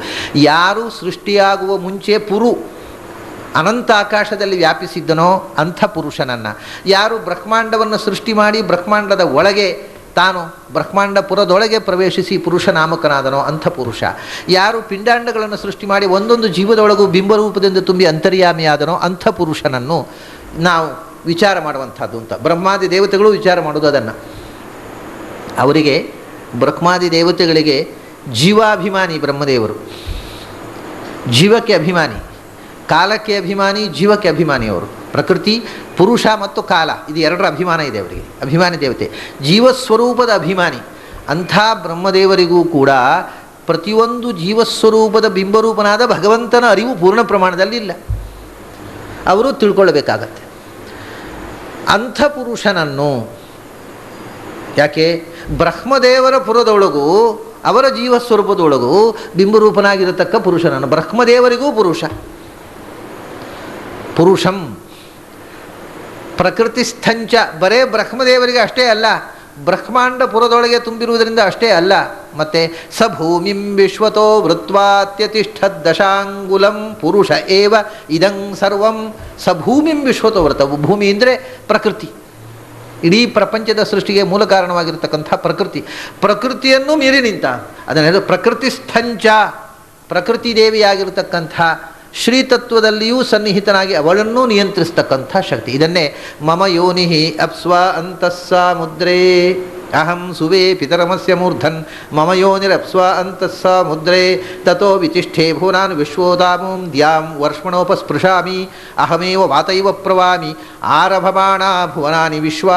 ಅವಳು ಹೇಳ್ತಾಳೆ, ನಾನೇ ಗಾಳಿಯಾಗಿ ಬೀಸ್ತೇನೆ, ನಾನೇ ಆಕಾಶವಾಗ್ತೇನೆ, ನಾನೇ ಕಾಲವಾಗ್ತೇನೆ, ನಾನೇ ಗಾಳಿಯಾಗಿ ಬೀಸ್ತೇನೆ, ಯಾರೂ ಬೇಡ, ವಾಯು ಬ್ರಹ್ಮ ಯಾರೂ ಬೇಡ ನನಗೆ. ಆದರೆ ಮಮಯೋನಿಹಿ ಅಪ್ಸ್ವ ಅಂತ ಸಮುದ್ರೇ, ನನ್ನನ್ನು ನಿಯಂತ್ರಿಸುವಂಥ ನನಗೂ ಕಾರಣಪುರುಷ ಒಬ್ಬ ಇದ್ದಾನೆ. ತಥೋ ವಿತಿಷ್ಠೆ ಭುವನಾನಿ ವಿಶ್ವೋದಾಮೂಂ ದ್ಯಾಂ ವರ್ಷಣೋಪಸ್ಪೃಶಾಮಿ ಪರೋದಿವಾ ಪರಯೇನಾ ಪೃಥಿವ್ಯ. ನಾನು ಎಷ್ಟು ದೊಡ್ಡವಳು ಅಂದರೆ ಈ ಭೂಮಿ ಮತ್ತು ಭೂರ್ಭುವ ಸ್ವಹ, ಈ ಬ್ರಹ್ಮಾಂಡವನ್ನು ಮೀರಿ ನಿಂತವಳು ಅಷ್ಟೇ. ಏತಾವತಿ ಮಹಿನಾ ಸಂಭಭುವ, ನನ್ನ ಮಹಿಮೆ ಇಷ್ಟೇ ಅಂತಾಳೆ ಅವಳು. ಕೊನೆಗೆ ಎಲ್ಲ ಮಹಿಮೆ ಹೇಳಿ, ಏತಾವತಿ ನನ್ನ ಮಹಿಮೆ ಅಂದರೆ ಬ್ರಹ್ಮಾಂಡವನ್ನೆಲ್ಲವನ್ನೂ, ಬ್ರಹ್ಮಾಂಡದ ಒಳಗಿರತಕ್ಕ ಬ್ರಹ್ಮಾದಿ ಸಮಸ್ತ ಜೀವರನ್ನು ನಿಯಂತ್ರಿಸುವ ಶಕ್ತಿ ಇಷ್ಟೇ. ಅದು ಹಾಗಲ್ಲ, ಅದು ಅನಂತಕೋಟಿ ಬ್ರಹ್ಮಾಂಡಗಳನ್ನು ಮೀರಿರತಕ್ಕಂಥ ಶಕ್ತಿ. ನನ್ನ ಮಹಿಮೆ ಇಷ್ಟೇ. ಅದನ್ನೇ ಪ್ರಕೃತಿಸ್ಥಂಚ, ಪ್ರಕೃತಿಯನ್ನು ನಿಯಂತ್ರಿಸುತ್ತಾ ಚೇತನ ಪ್ರಕೃತಿಯಲ್ಲೂ ಜಡ ಪ್ರಕೃತಿಯಲ್ಲೂ ಇರತಕ್ಕಂಥ ಶಕ್ತಿ ಅದು. ಪುರುಷಂ ಪ್ರಕೃತಿಸ್ಥಂಚ ಒಂದೇ.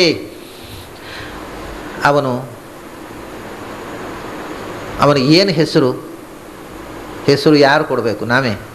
ಅದಕ್ಕೆ ಆಗಲಿ ವೇದ ಪುರುಷ ಕೊಟ್ಟ ಹೆಸರೇನು ಅಂದರೆ ಒಂದೇ ವಿಷ್ಣು ಅಂತಂದರು. ಅವನ ಹೆಸರುಗಳಲ್ಲಿ ಒಂದು ಹೆಸರು, ಭಗವಂತನನ್ನು ಶಾಸ್ತ್ರದಲ್ಲಿ ಕರೆದ ಹೆಸರುಗಳಲ್ಲಿ ಒಂದು ಹೆಸರು ವಿಷ್ಣು ಅಂತ. ಅದಕ್ಕೆ ಕಾರಣ ಹಿಂದೆ ಹೇಳಿದ್ದೆ, ಜಗತ್ತಿನ ಒಳಗೂ ಹೊರಗೂ ತುಂಬಿದವ ಅಂತ ಅರ್ಥ ಅಲ್ವಾ ಪುರುಷ ಅಂದರೆ. ವಿಷ್ಣು ಅಂದ್ರೆ ಅದೇ ಅರ್ಥ. ವಿಶತಿ, ಒಳಗೆ ಪಿಂಡಾಂಡದೊಳಗೆ ಅಂತರ್ಯಾಮಿಯಾಗಿ ಪ್ರವೇಶಿಸಿದವ ವಿಷ್ಣು. ವಿಶತಿ, ಬ್ರಹ್ಮಾಂಡದೊಳಗೆ ಅಂತರ್ಯಾಮಿಯಾಗಿ ಪ್ರವೇಶಿಸಿದವ ವಿಷ್ಣು. ವೇವೇಷ್ಟಿ, ಬ್ರಹ್ಮಾಂಡಕ್ಕಿಂತಲೂ ಹೊರಗೆ ವ್ಯಾಪಿಸಿದವ ವಿಷ್ಣು. ಹಾಗಾದರೆ ಪುರುಷ ಶಬ್ದದ 3 ಆಸ್ಪೆಕ್ಟ್ಗಳನ್ನು ಹೇಳ್ತಕ್ಕ ಶಬ್ದ ಅದು. ಅದಕ್ಕೋಸ್ಕರ ಪುರುಷಂ ವಿಷ್ಣುಂ ಅಂತ. ಮುಂದೆ ಹೇಳಬೇಕಾದ ಒಂದು ಮಾತಿಗೆ ಪೂರಕವಾಗಿ ಒಂದು ವಿಶೇಷಣ ಕೊಡ್ತಾರೆ. ಪುರುಷಂ ಪ್ರಕೃತಿಸ್ಥಂಚ ಒಂದೇ ವಿಷ್ಣುಂ ಅಜೋತ್ತಮಂ ಅಂತ.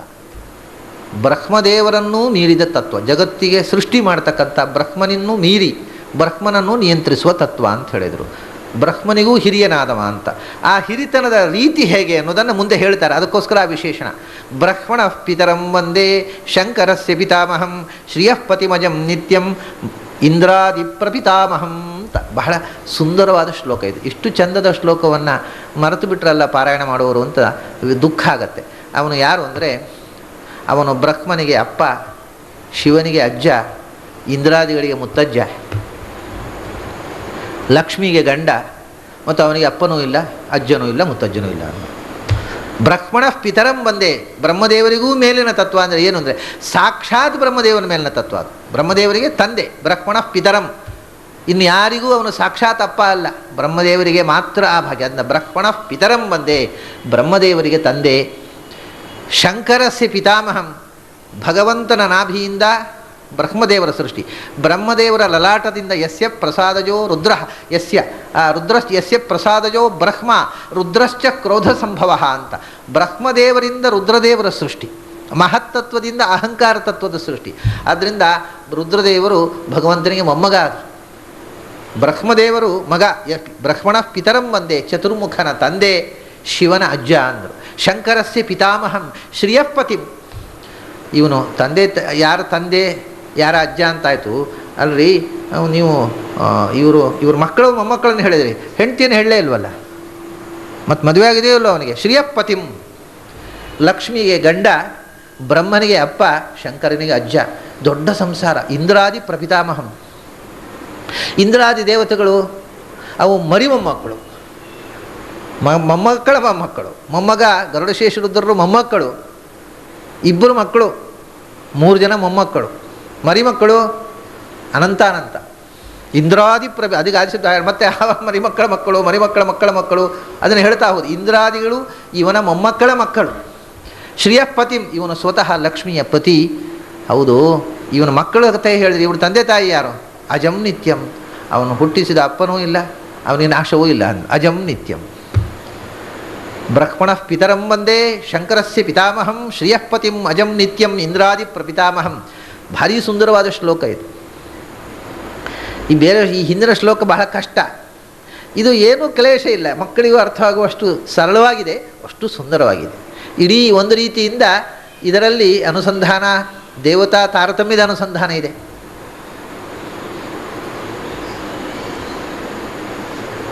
ಮೊದಲಿಬ್ಬರು ಗಂಡ ಹೆಂಡತಿ, ಅನಂತರ ಮಗ ಮೊಮ್ಮಗ. ಈ ತಾರತಮ್ಯದ ಅನುಸಂಧಾನ, ದೇವತೆಗಳನ್ನು ಯಾವ ಅನುಕ್ರಮದಲ್ಲಿ ಚಿಂತನೆ ಮಾಡಬೇಕು ಅನ್ನೋದನ್ನು ರಿಲೇಷನ್ಶಿಪ್ಪಿನ ಮೂಲಕ ಹೇಳಿದರು. ಬ್ರಹ್ಮಣಃ ಪಿತರಂ ವಂದೇ ಶಂಕರಸ್ಯ ಪಿತಾಮಹಂ ಶ್ರೀಯಪತಿಮಜಂ ನಿತ್ಯಂ ಇಂದ್ರಾದಿ ಪ್ರಪಿತಾಮಹಂ. ಪ್ರತಿಸ್ಥಿತಂ ವಿಷ್ಣುಂ ನಿತ್ಯಾಮೃತಮನಾಮಯಂ ಶಂಖಚಕ್ರಧರಂ ವಂದೇ ವರಾಭಯ ಕರೋದ್ಯತಂ. ಪುನಃ ರೂಪಗಳ ಧ್ಯಾನಕ್ಕೆ ಬರ್ತಾರೆ. ಪ್ರತಿಸ್ಥಿತಂ ವಿಷ್ಣುಂ ನಿತ್ಯಾಮೃತಮನಾಮಯಂ. ಅವನು ಎಲ್ಲಿದ್ದಾನಪ್ಪ, ಅವನನ್ನು ಎಲ್ಲಿ ಧ್ಯಾನ ಮಾಡಬೇಕು ಅಂದರೆ ಪ್ರತಿಸ್ಥಿತಂ, ಪ್ರತಿಯೊಬ್ಬನಲ್ಲೂ ಇದ್ದಾನೆ. ಎಲ್ಲಿ ಹುಡುಕಲಿಕ್ಕೆ ಯಾಕೆ ಹೋಗ್ತೀನಿ? ಪ್ರತಿಸ್ಥಿತಂ, ಪ್ರತಿಯೊಂದು ವಸ್ತುವಿನಲ್ಲೂ ಅವನು ನೆಲೆಸಿದ್ದಾನೆ. ಅವನು ಹುಡುಕಲಿ ಎಲ್ಲಿದ್ದಾನೆ ಅಂತ ಹುಡುಕಿಕೊಂಡು ಹೋಗಬೇಕಾಗಿಲ್ಲ. ಯಾವ ಕ್ಷೇತ್ರದಲ್ಲಿದ್ದಾನೆ, ಎಲ್ಲ ಕ್ಷೇತ್ರದಲ್ಲೂ ಇದ್ದಾನೆ. ಯಾವ ದೇಹದಲ್ಲಿದ್ದಾನೆ, ಎಲ್ಲ ದೇಹದಲ್ಲೂ ಇದ್ದಾನೆ. ಅವನು ಇಲ್ಲದ ಜಾಗ ಎಲ್ಲಿ ಅಂತ ಕೇಳಿದರೆ ಹೇಳೋದು ಕಷ್ಟ. ಹೊರತು ಇದ್ದ ಜಾಗ ಎಲ್ಲಿ ಅಂತ ಹೇಳಬೇಕಾದ ಪ್ರಶ್ನೆ, ಎಲ್ಲಿ ಬೇಕಾದ್ರೆ ಅಲ್ಲಿದ್ದಾನೆ. ಆದರೆ ಹಾಗಾದರೆ ಎಲ್ಲಿ ಧ್ಯಾನ ಮಾಡಬಹುದು ಅಂದರೆ, ನಿನ್ನ ಮನಸ್ಸಿಗೆ ಎಲ್ಲಿ ಭಗವಂತನ ಅರಿವು ಜಾಗೃತವಾಗುತ್ತೋ ಅಲ್ಲಿ ಧ್ಯಾನ ಮಾಡಬೇಕು. ಎಲ್ಲ ಕಡೆ ಇದ್ದಾನೆ ಹೌದು, ಆದರೆ ಎಲ್ಲ ಕಡೆ ಭಗವಂತನ ಇರವು ಎಲ್ಲ ಕಡೆ ಇರುವುದು ನಿಜವಾದರೂ ಇರವಿನ ಅರಿವು ಎಲ್ಲಿ ಬರುತ್ತೆ ಅದು ನಮಗೆ ಮುಖ್ಯ. ಅವನು ಇರೋದು ಮುಖ್ಯ ಅಲ್ಲ, ಎಲ್ಲ ಕಡೆಯೂ ಇದ್ದಾನೆ. ಇದ್ರೆ ಏನು ಉಪಯೋಗ, ನಮಗೆ ಗೊತ್ತಾಗಬೇಕಲ್ಲ. ಎಲ್ಲಿ ಅವನ ಇರವಿನ ಜಾಗೃತಿ ನಮಗೆ ಬರುತ್ತೆ ಅದು ನಮಗೆ ಭಗವಂತನ ಅಧಿಷ್ಠಾನ ಅಂತ ಹೇಳೋದು. ಅದಕ್ಕೆ ಪ್ರಾಚೀನರು ಏನು ಮಾಡಿದರು ಅಂದರೆ, ಭಗವಂತನ ಅಧಿಷ್ಠಾನ ಭೂಮಿಯಲ್ಲಿ ಎಲ್ಲ ಕಡೆ ಭಗವಂತ ಇದ್ದಾನೆ, ಆದರೆ ಭಗವಂತನ ಅಧಿಷ್ಠಾನ ಯಾವುದು ಅಂದರೆ ಅಗ್ನಿ ಅಂತ ಹೇಳಿದರು. ಅಗ್ನಿಯಲ್ಲಿ ಭಗವಂತನ ಆರಾಧನೆ ಮಾಡುವಂಥ ಇದು ವೇದ ಕಾಲದಲ್ಲಿ ಭಗವಂತನ ಮುಖ್ಯ ಪ್ರತೀಕ. ಭೂಮಿಯಲ್ಲಿ ಭೌಮ ಸ್ತರದಲ್ಲಿ ಭಗವಂತನ ಮುಖ್ಯ ಪ್ರತೀಕ ಯಾವುದು ಅಂದರೆ ಅಗ್ನಿ ಅಂತ ಹೇಳಿದರು. ಯಾಕೆ ಅಂದರೆ ಅಗ್ನಿಯಷ್ಟು ಮುಖ್ಯ, ಬೇರೆ ಎಲ್ಲವೂ ಪ್ರತೀಕವೇ. ನಿನಗೆ ಅಗ್ನಿಯಲ್ಲಿ ಭಗವಂತನನ್ನು ಹೆಚ್ಚು ಸ್ಪಷ್ಟವಾಗಿ ಅನುಸಂಧಾನ ಮಾಡುವುದು ಸಾಧ್ಯ. ಮತ್ತು ನೀನು ಕೊಟ್ಟ ಆಹುತಿಯನ್ನು ತಿನ್ನತಕ್ಕಂಥ ಪ್ರತೀಕ ಅದು. ದೇವರಿಗೆ ಸಮರ್ಪಣೆ ಮಾಡಿ ತಿನ್ನಿಸಬಹುದು ಆ ಮೂಲಕ. ಮತ್ತು ಭಗವಂತನ ಪ್ರಕಾಶ ಜ್ಯೋತಿಸ್ವರೂಪನಾದ, ಎಲ್ಲವನ್ನೂ ಸುಟ್ಟು ನಾಶ ಮಾಡುವ, ನಿರ್ಮಲ ಮಾಡತಕ್ಕ ಬೆಳಕಿನ ರೂಪವಾದ ಭಗವಂತನ ಅನುಸಂಧಾನಕ್ಕೆ ಅತ್ಯಂತ ಶ್ರೇಷ್ಠವಾದ ಮಾಧ್ಯಮ ಅಗ್ನಿ ಅಂತ ಹೇಳಿ. ಪ್ರತಿಸ್ಥಿತಂ. ಮತ್ತು ಅಗ್ನಿ ರೂಪದಿಂದ ಪ್ರತಿಯೊಬ್ಬರ ಒಳಗೂ ಇದ್ದಾನಲ್ಲ. ಅಹಂ ವೈಶ್ವಾನರೋ ಭೂತ್ವ ಪ್ರಾಣಿನಾಂ ದೇಹಮಾಶ್ರಿತ. ಪ್ರತಿಯೊಬ್ಬನ ಒಳಗೂ ಅವನು ಅಗ್ನಿಯಾಗಿ ಇದ್ದರೆ ಮಾತ್ರ ಬದುಕು ನಡೆಯೋದು, ಇಲ್ಲದೇ ಇದ್ದರೆ ದೇಹ ನಡೆಯೋದೇ ಇಲ್ಲ, ಚಲನೆಯೇ ಇಲ್ಲ. ಆದ್ದರಿಂದ ಅವನು ಅಗ್ನಿಯಾಗಿ ವೈಶ್ವಾನರನಾಗಿ ಪ್ರತಿಯೊಬ್ಬರ ಒಳಗೂ ಇದ್ದಾನೆ. ಮತ್ತು ನೀನು ಅದನ್ನೇ ಹೊರಗಿನಿಂದ ಅಗ್ನಿ ಪ್ರತಿಷ್ಠೆ ಮಾಡಿ ಆ ಒಳಗಿರತಕ್ಕ ವೈಶ್ವಾನರನ ಪೂಜೆ ಮಾಡುವುದು. ಇದು ಅಂತರ್ಯಾಮಿಯ ಪೂಜೆಯೇ ಅಗ್ನಿಮುಖದಲ್ಲಿ ಆರಾಧನೆ. ಅದು ಶ್ರೇಷ್ಠವಾದ ಪ್ರತೀಕ ಅಂತ. ಅವನು ಪ್ರತಿಯೊಂದರಲ್ಲೂ ಇದ್ದರೂ ನಮಗೆ ಒಂದು ಪ್ರತೀಕ ಬೇಕು, ಅಗ್ನಿ. ಆಮೇಲೆ ಅಗ್ನಿಯಲ್ಲಿ ಉಪಾಸನೆ ಎನ್ನುವುದು ಸ್ವಲ್ಪ ಶಿಥಿಲವಾಗಿ ಮರೆತು ಹೋದಾಗ, ಆಗ ಅಂದರೆ ಅಗ್ನಿಯಲ್ಲಿಯೂ ಕೂಡ ಅನುಸಂಧಾನ ಕಷ್ಟವಾಯಿತು. ಆಗ ಅಂದರೆ ಸಾಮಾನ್ಯ ಮಕ್ಕಳಿಗೆ ಏನಾಗಬೇಕು ಅಂದರೆ, ಮಕ್ಕಳಿಗೆ ಒಂದು ಬೊಂಬೆಯೇ ಬೇಕು. ಹಾಗೆ ದೇವರ ವಿಗ್ರಹ ಪ್ರತಿಮಾಸು ಅಪ್ರಬುದ್ಧಾನಾಂ. ಅಗ್ನಿಯಲ್ಲಿ ಭಗವಂತನನ್ನು ಕಾಣಲಿಕ್ಕೆ ಸಾಧ್ಯ ಇಲ್ಲದೆ ಇದ್ದವರಿಗೆ ಪ್ರತಿಮೆ ಬೇಕಾಯಿತು. ವಿಗ್ರಹ, ಒಂದು ವಿಗ್ರಹದಲ್ಲಿ ಭಗವಂತನನ್ನು ಕಾಣುವುದು. ಐಡಲಟ್ರಿ, ಐಡಲ್ಸ್, ಪ್ರತೀಕಗಳನ್ನು, ಪ್ರತಿಮೆ, ಲೋಹಗಳಿಂದ ಪ್ರತಿಮೆಗಳನ್ನು ಮಾಡುವುದು. ಪ್ರತಿಮೆ ಅಂದರೆ ಅದೇ ಅಲ್ಲ ನಿಜವಾಗಿ. ಪ್ರತಿಮೆ, ಅಗ್ನಿಯೂ ಒಂದು ಪ್ರತಿಮೆ. ಅದು ಆಗದೇ ಇದ್ದಾಗ ಇನ್ನೂ ಒಂದು ಪ್ರತಿಮೆ ಇದೆ. ನಾವು ಹೃದಯದಲ್ಲಿ ಧ್ಯಾನ ಮಾಡುವಾಗ ನಮ್ಮ ಮನಸ್ಸಿನಲ್ಲಿ ಕಾಣುವ ಭಗವಂತನ ಪ್ರತೀಕವೂ ಪ್ರತಿಮೆಯೇ. ಅದು ಮಾನಸ ಪ್ರತಿಮೆ.